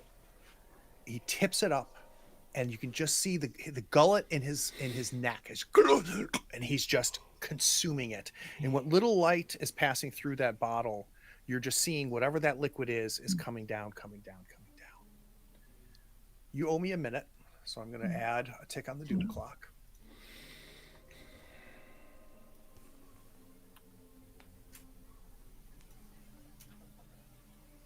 Love them. Thank you. He doesn't see you, and you've rolled enough successes that whatever defenses he's had, I know what I can give you. It is not silent in the room. So the silence I described to Harry, which I don't think was shared with you, you are not experiencing here, right? So you're hearing the bottle getting picked up. You hear the suitcase being brought down. One of those stranges makes you realize that there is some magic or barrier that has been put around this room. So you get a sense that he has done something to prevent sound from leaving his room. He still has his back to you. He doesn't bother recorking the bottle, and he starts walking towards the window. What are you doing? I kind of, well, in my astral form, when I saw he was nude, I was, kind of blushing and, glancing down, but then trying to keep my eyes above, and then every now and then glancing down. And then I see him downing whatever that is and moving towards the window, and I kind of look between him, look back to the wall, look at the bottle, and then, do I stay? Do I go? And I kind of move slightly closer to see if I can see what was in the bottle, see if I can see a bit more. You can. Watching that he's not responding. Yeah. So the big thing I need to know is if you were staying, which it sounds like you are, and you're able to easily move to a viewpoint that gives you more visibility. You've now got a bit of a side view of him. He is opening the window. You see what is blood. There's no and coming off the corner. He wipes it a bit. He has become more flush. He's still very pale, but not as pale as he was. He opens up the window, and the same thing that happened in Harry's room. The storm intrudes in. His hair is blown back by the wind, and with little effort, he tosses the bottle out the window and closes it back up. As he turns to face you, something about his physicality has adjusted. He's not as stiff and as deliberate as he was. He's almost fluid, like an athlete. And he seemingly almost floats back to the bed, and he seems to be putting away this case. I think that I'm, tempted to stay. I glance another look, and then I just, I move. I'm getting back to my body. Okay, so we'll just have 2 minutes have passed. So that was 2 ticks on the doom clock. We see Elisabetta, then her form goes back through the room. Our parliamentarian has passed out on the table. The wife is starting to undress behind a screen. You come back into Harry's room. What does she find there, Harry? Harry is like looking at his pocket watch, and like, it's been almost 2 minutes. She said after a minute, I should go. I don't want to leave her here alone. So he's like standing up and moving towards the door and looking back and moving towards and looking back. I want to quickly cut to Lady Rosalind. Where are we? I was with Charlotte. We had discussed some light murdering. What do we do now? Oh, you're on mute. That is the question of the evening. There are things here beyond my comprehension, and that's strange. Yes, it is. Maybe we could possibly try and contact the ghosts that originally came out. But that isn't the only issue that's happening, which is the problem. There's a lot of issues going on here. Something really old. There's something really other. The sister said they had some sort of deal between them, an arrangement. Oh. Long ago. So I'm not sure what that arrangement was. But she also said all of the staff are closer to me than her. So I think we have at least 3 very strange things happening. That is quite true. Oh, also my potential arrest after all of this. Um, but it's not the biggest thing on my mind. I will have at least a makeshift lab in the morning, Mhm. but maybe we should attempt to contact the spirit. We'll probably need Elizabetha for that. Yes. Where is And she? I don't know where she went. I sent her after you After me? Why? just to see. I don't know. You knew I would have told you everything. I did tell you everything. Oh, not that. Just to make sure you're safe. Are you serious? Yeah. Oh, okay. Thank you for your consent. Let's go find them. Yeah, let's go find her. All right, so you guys are going to go searching, headed, I would assume, back to the foyer, headed upstairs. You guys know you have shared where everybody's rooms are, so I think that's known between the four of you. Speaking of rooms, Brian, you're standing there. Harry, you're standing there. Elisabetta, you come through and you see Harry. You can see that he is concerned. You make it back to your body. And I just, there's this big breath in, and Elisabetta looks up and she's wide-eyed, and I reach out to Harry and I say, Harry. I will help her up, assuming that's what she wants. Do you know what you saw? I think I have some inkling. Okay. I think and I'm whispering. Mm-hmm. I say,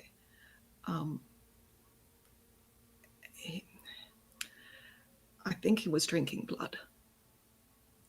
And I don't know. I mean, you said you've had experience with other stuff, and I know there's other stuff out there. I mean, I do other stuff, but he was drinking blood. Are vampires real? Yes. Yeah, Then I think Lord Blackwood is he's got he's got a lot of chests with him, and there's a lot of bottles with, and well, I don't think it's red wine. And something changed when he just guzzled it down, and I'm just, it seems that at least they can't see me, but yeah, perhaps, yeah. Well, Harry, I mean, looks like he's taking everything you're saying absolutely at face value.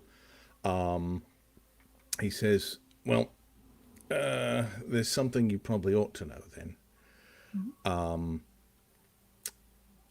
I don't know if you remember a little conversation we had in the coach on the way here when I mentioned a Dr. Hargrave I had to deal with a few years back, whom I thought might be connected to Lady Rosalind's family. Was also a vampire, which leads me to believe that Lady Hargrave may be part of a large family of them. So I want you to I thought perhaps with the wolf, do you think werewolves are real? Do you think maybe she's a werewolf? No. That would explain, how she got the wolf away. No. Charlotte would know. Well, I would like to know how sure we are that she's, as you say, on our side, because if we're going to have to fight a vampire, I don't want to have to fight two of them. Well,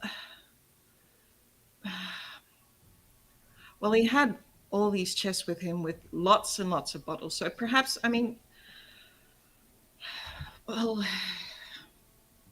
perhaps he's just here for the party.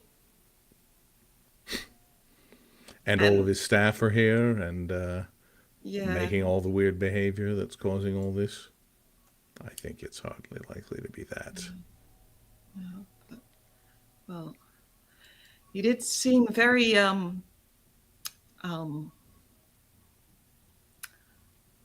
he seems like a very powerful man. And I go a bit red. I blush a little bit, and then I notice that I've been holding Harry's hand and let that go and kind of stand up. So, yeah. What do we do now? Shall we? Well, Charlotte always knows what to do. There's a polite knock at the door. Okay, Harry pulls out his silver knife, goes over to the door. I don't know if these doors have peepholes. I would imagine not. It's not a hotel. No. And he just kind of leans up the door and say, "Who's there?" And how does Lady Rosalind and Dr. Charlotte respond? Harry, is Elizabetha with you? And I kind of look over at Elizabetha, and I, kind of have the knife kind of flat against my wrist, like sort of behind me, and I open the door. Yes. Lady Rosalind, you sense what's in his hand.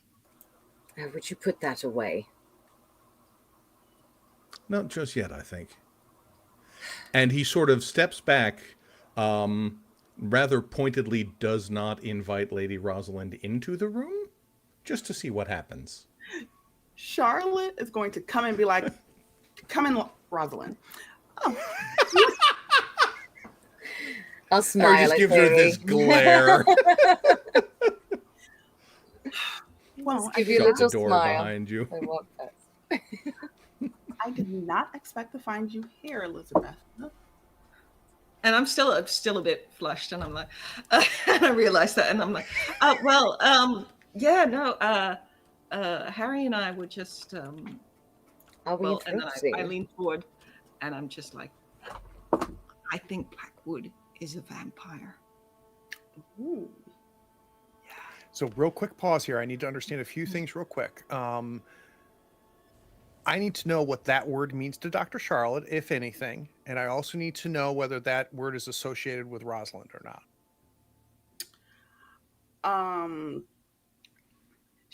Dr. Charlotte would be able to connect the two together. Okay. She has asked Lady Rosalind for vials of her blood before and was always denied. So her face kind of lights up. Got it. Okay. Like, oh. And Harry is watching Lady Rosalind very closely to see if there's any reaction to that statement. I don't know that there's a physical reaction, but I'll shoot my eyes up at Elizabetha. What do you mean, a vampire? Well, I went into his room, and he had lots and lots of bottles with what was definitely not red wine, and he just guzzled it back, and you could see, I mean, and I looked towards Charlotte. I've been enough around Charlotte to know what blood looks like, and that looked like blood. And then he just, he kind of, his body just, and I flush as well. It just seemed to, he was a bit pale, and it just seemed to flush, and he nearly floated towards the bed. So I mean, I haven't ever seen one before, but I think that's what vampires do, right? They drink I'm blood. going to lock eyes with Charlotte instantly. Real quick, I need a smarts roll from Harry. Okay.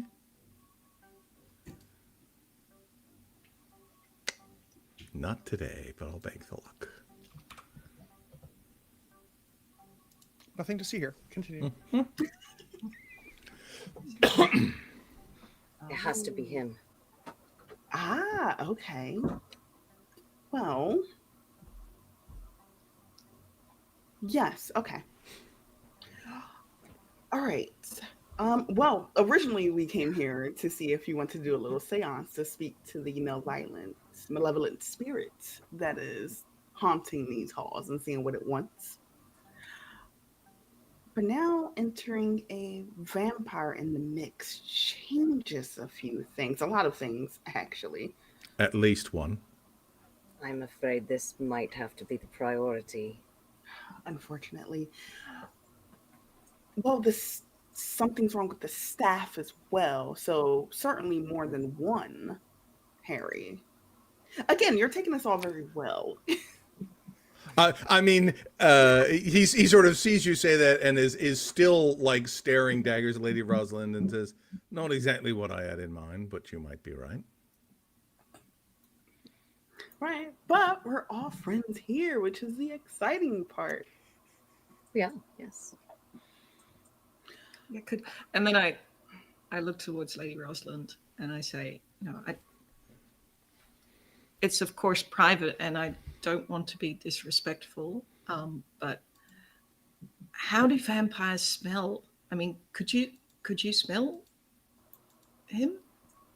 I mean, Possibly. okay. So, is it like? I mean, is it the wolf part or? I'm sorry, what? Well, well, I was just telling Harry that well, I'm sorry, it's not polite to speculate, but I thought with how you scared off the wolf this afternoon that well, you're not Elizabeth, are you trying to say Harry's a vampire? Harry. Harry's not a fan. I beg your pardon. That would make so much sense. You're No, good with Harry. weapons. You're not saying- scared of anything. He's No, not. He's not. Harry's definitely not a vampire, but I thought perhaps Lady Rosalind was a. I mean, if we've got vampires here, we've got werewolves. I'm gonna chuckle some. I like the theory. That would be fun, but really, werewolves are very obvious. You can smell them from a mile away. Okay. No, not a werewolf. Ah, okay.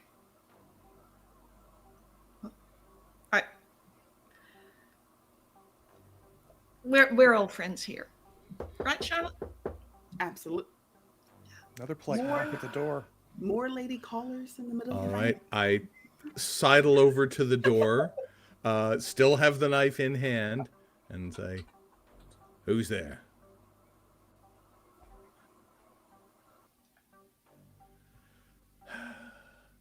I will sort of gesture to the ladies to sort of be out of line of sight of the door. And, I'll come stand right behind it. great. Perfect. So right behind me. Oh, that makes me super comfortable, thanks. Not behind you, but I'm on the wall. Oh, I see what you're behind saying. the side Okay. of the door that they would not see. So if I need to Got be it. there quickly, I can be. Got it. Okay. He gives you a little side eye, and then he sort of opens the door just enough to sort of see out.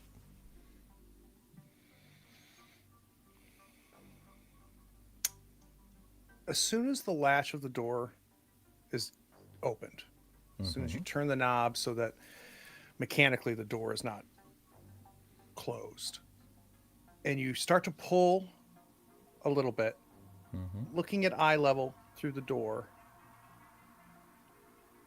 a lot of things happen very quickly. One, there's nothing immediately in your eyesight. The door is pushed open slightly, but you're able to stop it.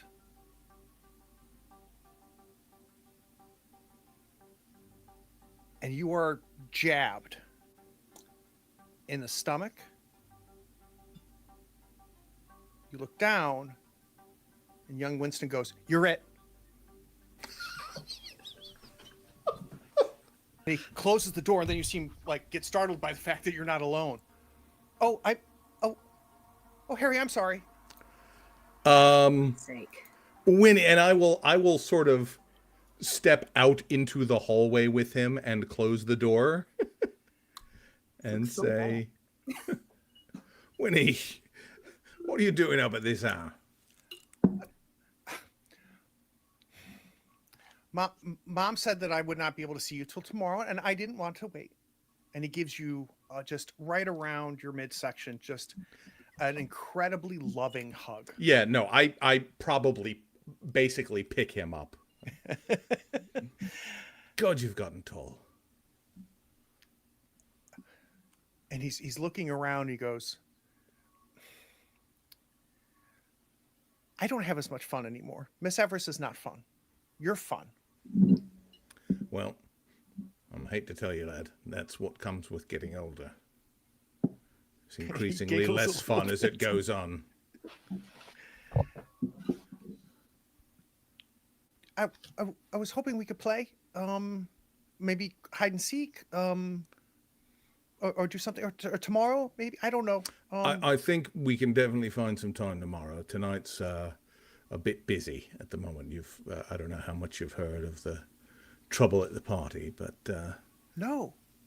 well, Is Mom and Dad okay? oh yeah, no, they're all fine. They're fine. But I would recommend that you stay in your room for the evening, and we'll catch up tomorrow then. Hey. I'm not even tired. Well, that comes with growing up too. Trust me, when you get to my age, you'll always be bloody tired. Winston Churchill. Uh-oh. You are startled by a voice that you remember, which is our nanny Elizabeth. I instinctively straighten up. Miss Everest is like maybe she's a vampire because she came out of nowhere. Older woman, early 60s, though the lines on her face make her appear much older than that. She is dressed very prim all the way. Even her neck is covered by her blouse. And she says, Winston, I know that you're excited to see Mr. Harry, but it is way past your bedtime.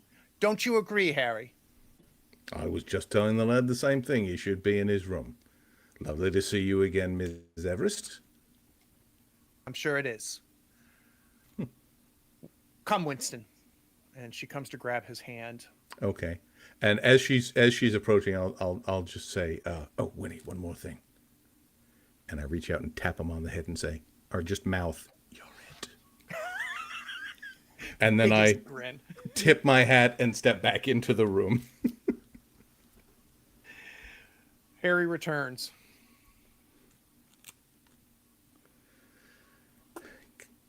Adorable. He's a good lad. Won't apply himself, though. He'll never make anything of himself at this rate. Yeah, he's only human. He has wealth.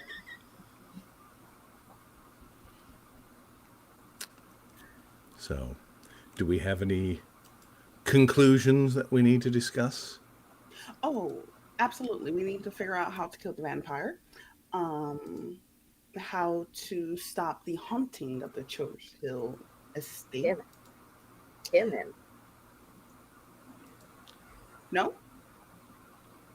Well, if he does anything wrong. Well, yes, of course. I mean, he did have, he's got a lot of bottles with him, so I'm At assuming least he's not snacking on the staff. He brought his own supply. Well, he effectively brought his own staff as well, so if they're on his side, we'd have to be very careful. That is very true. What do we know about vampires? I mean, they drink blood, but, is he going to go out hunting or not? Is that true about, and I'll look towards Harry and Charlotte. And Harry looks immediately towards Lady Rosalind. Can they go out in the sun? It's not particularly comfortable, I would imagine. I would imagine. And if Allegedly. own bottles of blood, maybe he's just here for the party. I doubt Yeah, that. that was what I was thinking too. It is a really good party, you have to admit. It has been ecstatic. It's one of the better ones I've been to. But I I would propose we find out why he and his staff has invaded the Churchill home, because that's what this is. Well, I'm assuming. there's still that presence here. Whatever what that the poltergeist or whatever it was that, well, they're blaming you for Lady Lusk. Yes, which is So, also. and I think whatever it was, well, I don't know. I was with Lady Seraphine. I wasn't being really smart, but I think it hijacked something I did because it scratched or cut Lady Seraphine. She's a charlatan.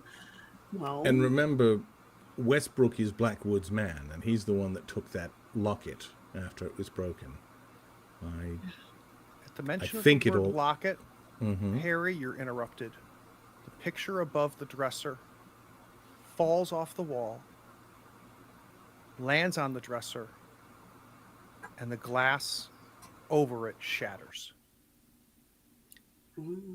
I need 4 fear rolls, please. Can I get 4? 4 strange rolls. So I have a question for you, Craig. I have is answers. this- See if they match. Is this a fear check caused by a monster? Yes. All right, then I have major advantage on it. So major advantage mechanically means you get to add a talent die. I've had the same roll all night. That is the same roll I've had every single time I've rolled tonight. But you've got 2 luck, so you can make that a success if you want, Lady Russell. Hooray! Okay, so you're fine. I'm spending my 2 no, luck that to was make a Harry that success. had the 2 luck. I apologize. So you're going to spend your 2 luck, right, Harry? Yes. Okay. Yes. And Lady Rosalind, you failed. Let me just scroll up here. We have a success from Dr. Charlotte and 2 successes from Elizabeth.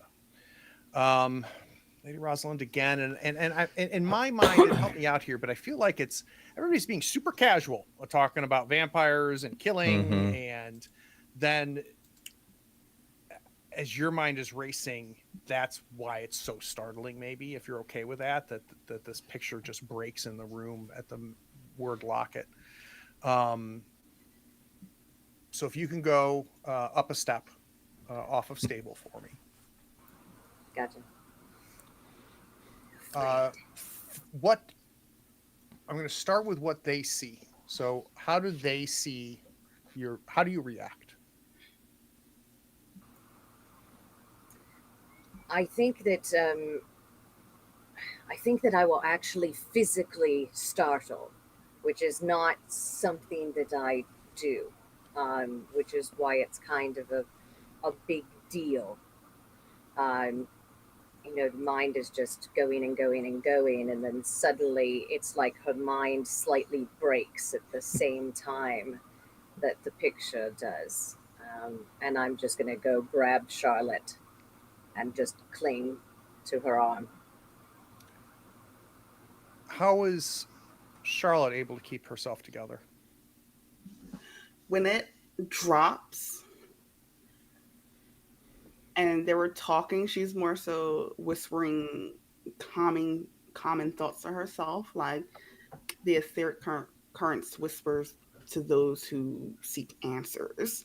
And she's in her own head thinking of all these possibilities and the poltergeist that's in here. How can they make contact? She only has hypotheticals, but that's where she loves working in. So you go science mode. Yeah. How about Harry? How is Harry able to keep it together? I think with the amount of weird stuff Harry has seen tonight, also the fact that I now do have that hardened hunter trait, it's just like, all right, that's another thing that happened. It's just like, okay, it's Tuesday, weird stuff is happening. How many successes did you have, Elizabeth? I had 2. Okay. Obviously, no issues from a fear check standpoint. I'd like to use that other strange that you rolled to recognize a presence in the room with you. I think I'm feeling actually quite, I don't know, comfortable.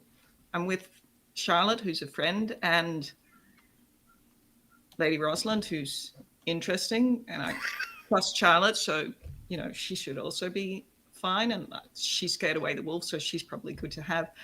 And I'm just feeling very comfortable with Harry, and I feel like he's somebody to trust. And I just, when it happens, it's something that I was attuned to. I was surprised, but I just reach out and reach out for his hand, and I look around and just say,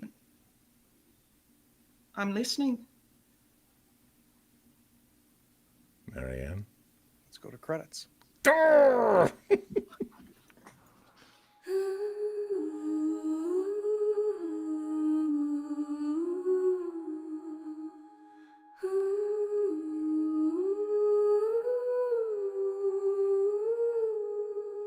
In the year of 1888, under a moonlit sky so late, Harry hunts the shadows where the monsters lie in wait. Elizabeth's crystal ball reveals the hidden truth. She sees the threads of fate in the echoes of her youth.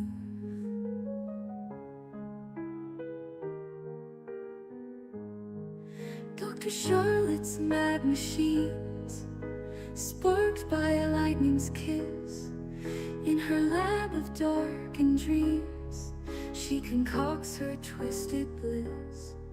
Lady Rosalind in satin, with a mask of pure disguise, holds secrets in her gaze behind her emerald eyes. At the Churchill country estate, where the darkness whispers fate, a Halloween masquerade, where fears and masks cascade. In the Gothic halls they roam, far from Whitechapel's tomb, the hunters and the haunted, beneath the crimson moon. In the mansion's haunted halls, where the shadows come alive, the whispers of the Whitechapel murders keep the night deprived. Harry wields his silver blade in search of beasts unseen, while Elizabeth's visions dance in spectral silver sheen. Dr. Charlotte's laugh rings mine through the midnight's chilling air. Her creations stir and shudder with a manic, deadly flare. Lady Rosalind glides through with a grace that chills the bone. In the gallows' eerie glow, they stand together.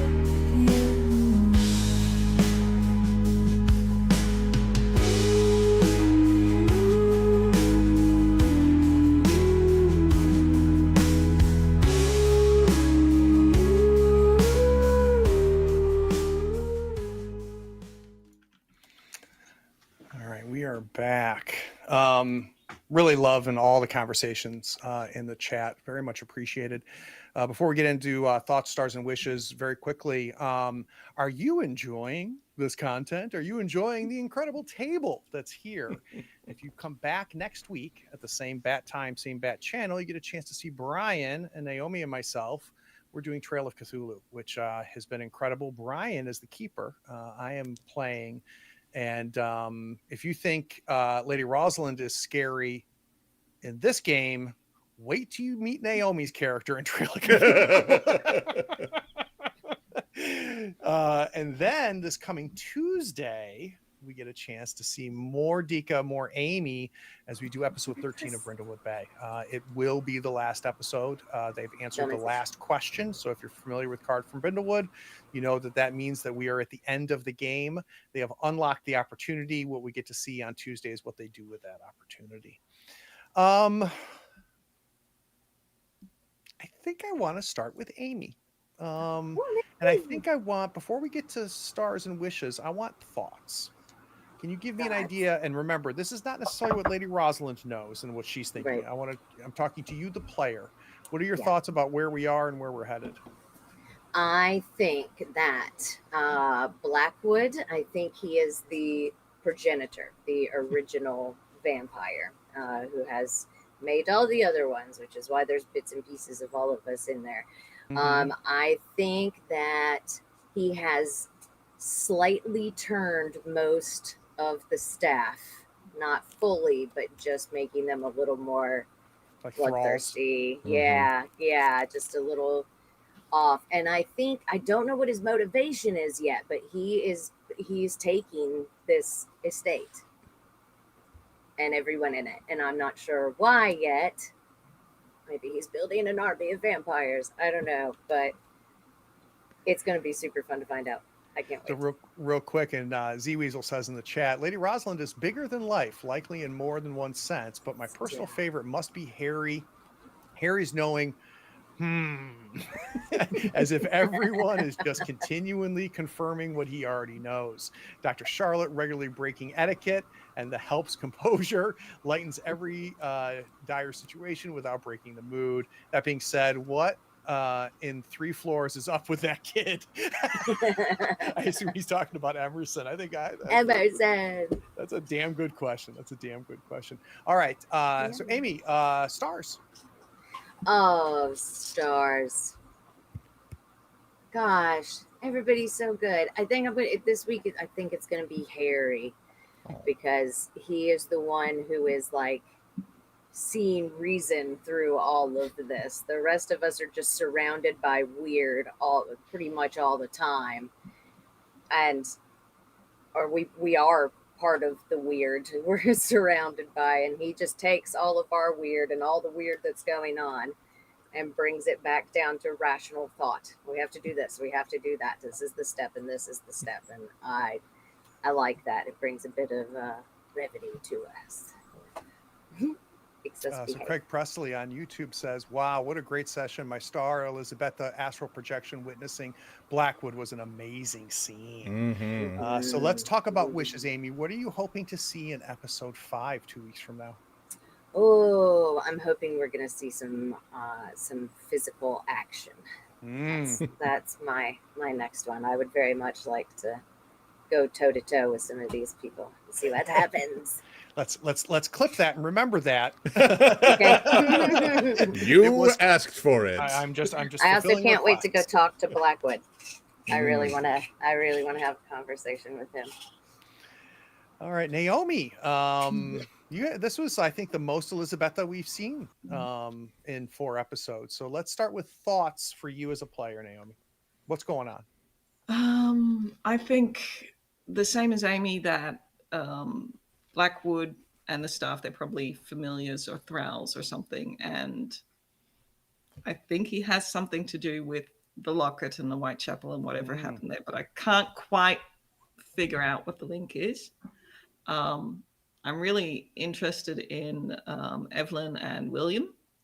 I'm thinking Evelyn, my first thought was some kind of changeling, but she said a deal. So I'm thinking perhaps there's some kind of demonic deal or something there going on. So, but I'm not quite sure. And I'm just really looking forward to seeing how all this plays out and what turns out, because, you know, he came, I don't know, just So how about stars? What stood out for you today? I think I really love the interaction between Lady Rosalind and Evelyn, how they, you know, those two squaring off, and we see Lady Rosalind is just, you know, used to being in charge, used to being the big bad or whatever, and, you know, getting answers, but at the same time not getting any answers, and just I really love that frustration. So, I've been spending a lot of time thinking about your failed fear rolls, and where I am, and this doesn't mean make it true, but where I am is tied a little bit to what Naomi just said, which is I feel like you have spent a lifetime or two dominating every room, dominating every situation, maybe not ever really being afraid. You've made it clear that you have not encountered something more powerful than you in your bloodline before. Now we're in a situation where a lot of things I feel like are happening for Lady Rosalind. One, she's coming out of the closet a little bit, which I would imagine is a little bit fearful, especially if you're getting a sense of Harry and maybe what Harry's job in this world is. Two, you've tasted blood that hinted at you and was older, which you made clear is news to Lady Rosalind. So I would imagine that's a bit unsettling. And I don't know if Very. she's ever encountered whatever this entity is that was released by the locket either. Does all of that square with you as well, Amy?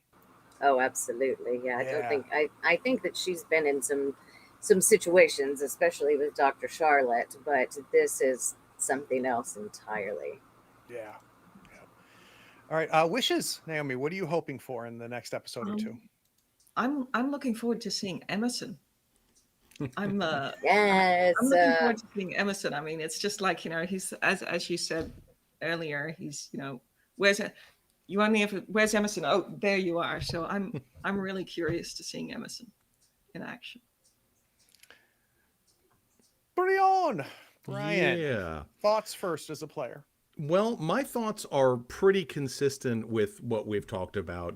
I think it's clear that Blackwood is up to something major, the stuff with the staff and Westbrook and everybody else. And I think it is probably tied in some way to what's going on with the locket and the spirit there. What I'm hoping for, and I guess this maybe counts as a wish, is that I'm hoping that if this is the spirit of Marianne Nichols or one of the other victims, is that we can somehow get her on our side. Oh, that's interesting. Because we do have a skilled medium among us, so that might be a powerful ally to have in a situation like this. Because the other problem is, Harry's first instinct, and not, although he's thought better of by now, is, all right, well, let's go down to the room and kill this guy. Except that he's an important member of Parliament and a guest in his former employer's house, and we can't just kill him. Yeah. So that's going to be an interesting dilemma when we get there. I can't just kill him. I'll put it that way. And that's a really important acknowledgement, I think, Brian, because he is very powerful socially in London and within the government. And it's one of those things like he was scary when we thought he was just a real powerful dude. Right. Right. Now he's something worse. Right. Exactly. Stars. This is always so hard because I love all of these characters so much. In the early part of the episode, I was sure I was going to be a broken record and call Dr. Charlotte again, just because the way she deals with everyone. No, I'll take this. You go get me this list of 17 things, preferably in the next 10 minutes. I love that so much. And then, of course, Lady Rosalind being Lady Rosalind and, soldiering on and taking care of herself. But I think Naomi won me over at the end. Her reaction to, and this probably doesn't surprise the viewers, but the scar on Harry's hand is related to a piece of backstory between the two of them that Harry doesn't actually know about. So that'll probably get revealed somewhere down the road. But just the way she handled that and her sort of awkwardness in Lord Blackwood's room, I loved every moment of that play, and I think I have to give it to Naomi this week, but it's also good. It was real exciting to see that come through, and for those of you watching, something that you may have noticed recently more than before is I have been having all my new tables create bonds between them. We did it in the original Shiver game, Camp Carnage, and it was gold.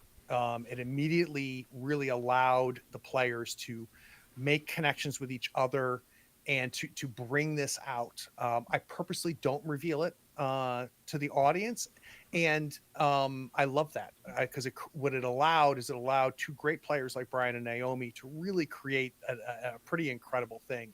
So if you're not doing it, it's, I think I want to say it's either Apocalypse World or Fate or somewhere in there is where you really started to see it being used as a mechanic. I think it might have been Spirit of the Century. I think might have been where it started.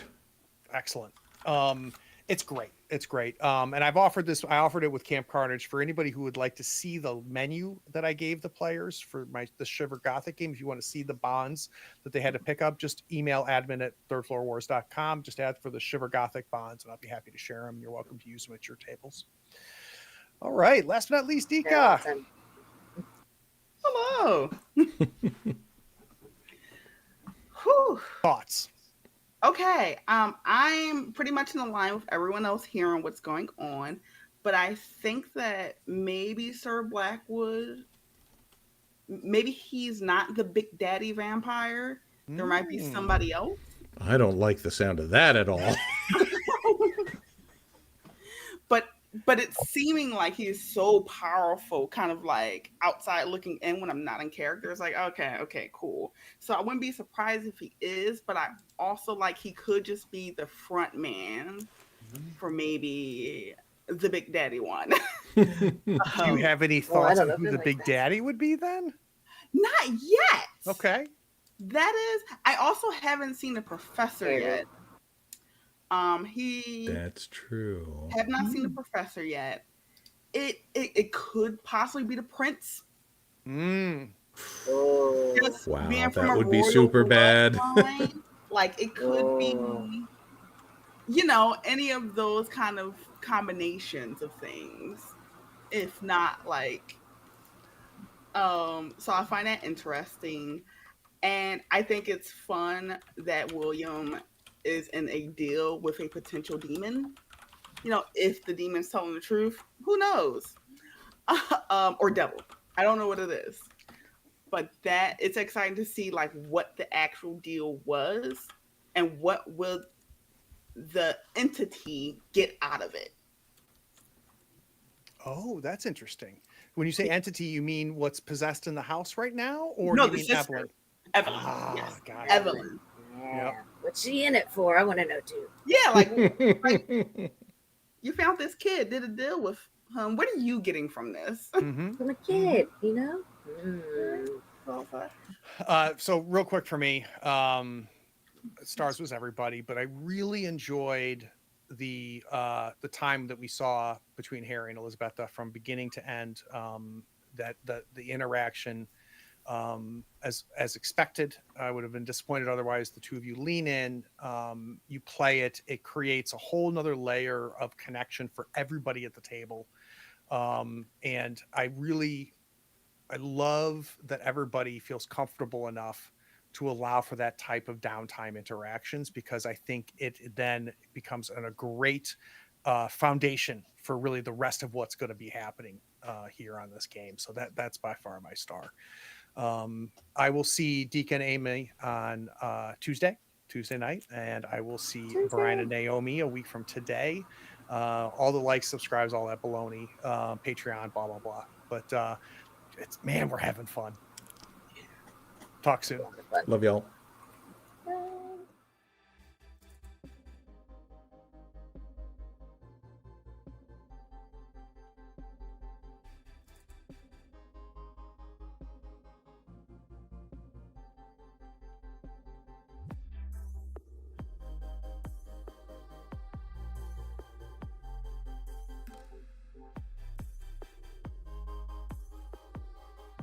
Howdy, friends. Thank you for watching. All our content is archived and organized in playlists on the Third Floor Wars YouTube channel. Check it out. And if you could like, follow, subscribe, and even set your notifications to this channel on YouTube and Twitch, we'd appreciate it, and it'll make sure that you catch all of our content. I talk with creators, designers, and experts across the gaming landscape in every episode of our podcast, Tabletop Talk. Open up your favorite podcatcher and search for Tabletop Talk from Third Floor Wars. Support your creators. They make the content you love, and it's your support that makes it happen. If you want to help us, go to Third Floor Wars on patreon.com, and you can help us for as little as $1 a month. Thanks again. We'll see you next time. Take care.